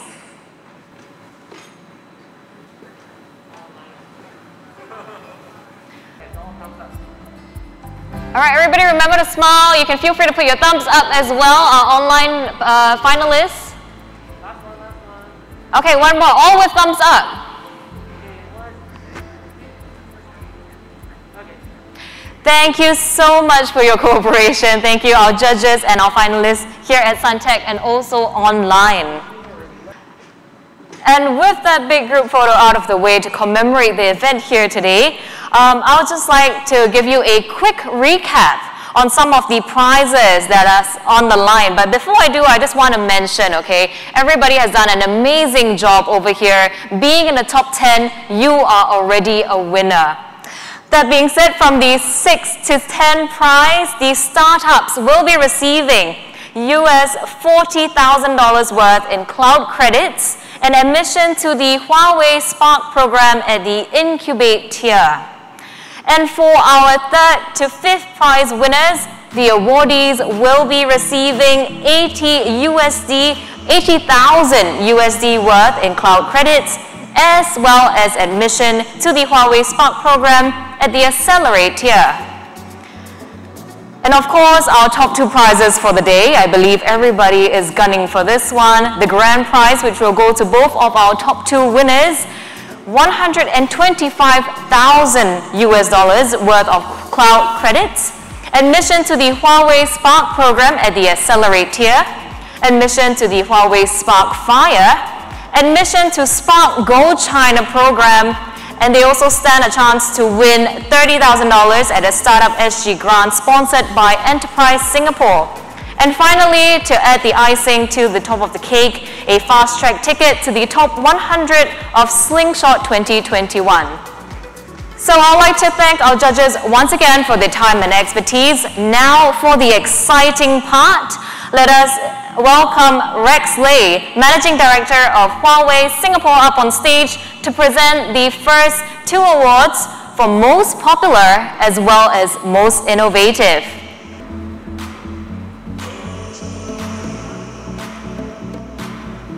So the first award that we will be giving out today will be the Most Popular Award. Congratulations to Reverse Ads. You're walking home today as our most popular business pitch.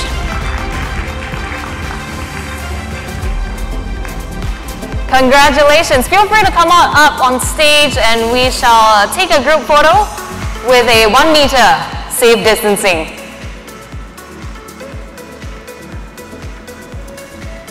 Most Popular Award goes to Reverse Ads. Congratulations once again. Thank you very much. We do have one more award to give out as well. Most Innovative Award. And our Most Innovative Award goes to Fabric. Congratulations. Perhaps we'd like to pull them up on screen as well to take a hybrid group photo. Congratulations once again. Fabric walking home with the Most Innovative Award. Thank you very much to Rex. Those 2 were special awards that we were giving out, but now let's get down to the final results. In my hands, I have the name of the top 3 teams today, but before I do announce our winners, let us welcome Lil back on stage to present the trophy for our 3rd prize winner here today.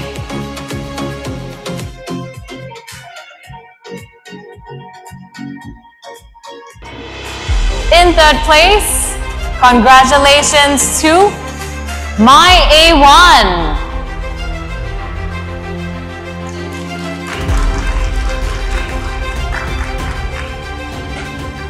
We're going to be pulling them virtually up on screen for a hybrid group photo.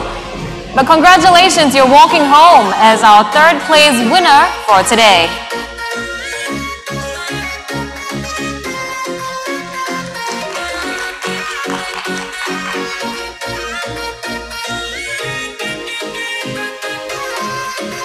Thank you very much, Leo, for giving out the prize.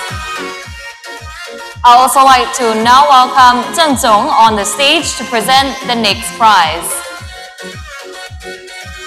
We are down to the final 2. This is where I think all the finalists starting to sweat in their palms. Everybody wants to walk home with that amazing list of grand prizes. In 2nd place, congratulations to Stare.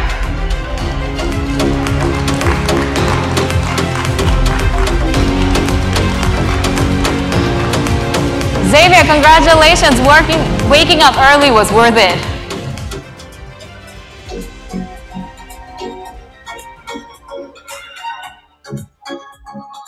Congratulations once again to Stayer for walking home with second prize. And of course now for the top prize, if I have Zheng Zhong, sorry, for the first prize as well, to do the honors.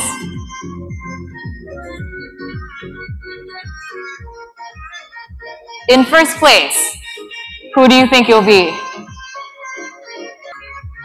Now that we have Zheng Zhong on stage, we're ready to announce our champion for this year. In first place, congratulations to Reverse Ads. Let's give it up for this year's champion, Reverse Ads. Congratulations. Congratulations to you, and it's great to have you here in person as well. Reverse Ads already walked home with most popular award, and today they're taking home a second one and the most important one. They are this year's champion.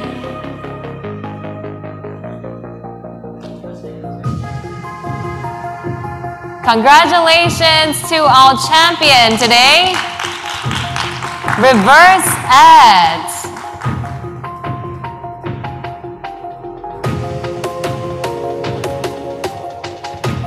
Everyone has come a long way in this competition. I'd like to invite everybody to give a big round of applause to all of our 10 finalists here today. Once again, congratulations to all of our startups. What an amazing bunch of companies. It has certainly been a very exciting day. Now for our closing remarks, I'd like to invite the CEO of Huawei Singapore, Mr. Fu Fangyong, up on stage, please. Hello. Yeah, my warmest regards and greetings, to first of all our Spark Igniters, on site and online joining us today. My fellow judges, that join me, for today and also for the deliberation that we have just now, as well as all, our audiences, and partners, customers who are watching us, from online and on site today. So wow, I think I'm actually very excited. I only hope that our deliberation just now, would actually go live, and to let all of you see how intense and how fierce, that our discussion and negotiation was, throughout the whole process. And my heartiest congratulations, to the winners. And also, like what MC, our MC, has actually mentioned just now, for all the 10 finalists, of you who have actually come to this stage, you yourself, are already, a winner, over from our Spark event this year, where I think Leo has actually shared in the earlier of this event, where we have, more than 850 participants and, from more than 90 countries that have actually joined us this year. So, I think this is the second year for our Spark, event, and I actually want to thank all of you, for giving us all the support and also all the very positive response to, our initiative and also our effort to try to make Spark, an incubator and accelerator program, for all startups, not only in this region but throughout, the whole world, with Singapore being the hub, of SEA.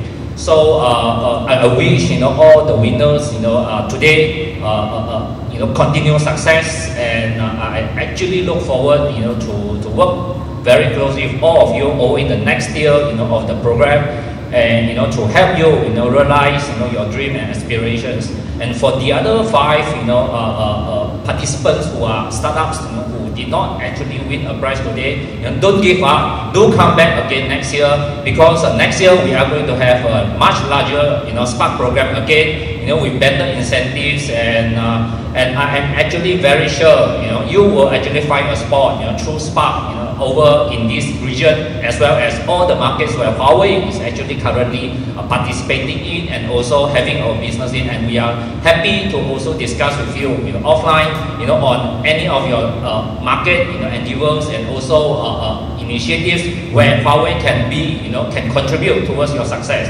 So before I end, my closing remark today, I just want to read out, the name of all the top 10 finalists, to thank you personally, for joining us today and making this, a huge success. So I will start with,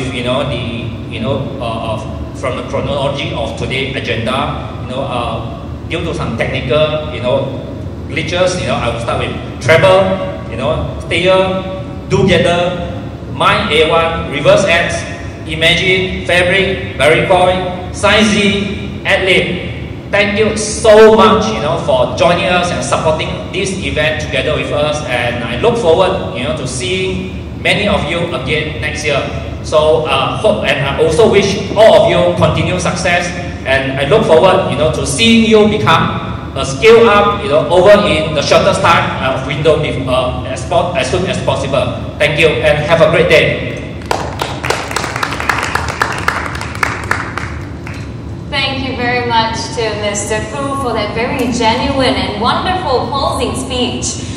Once again, congratulations to all of our startups from today. We definitely are looking forward to your next stage of growth. And thank you, our audiences, whether physical or online, for being a part of Spark Ignite Global 2021. My name is Juliana, and please do stay safe until we meet again. Have a good rest of the day. Thank you guys. We're done. Thank you very much.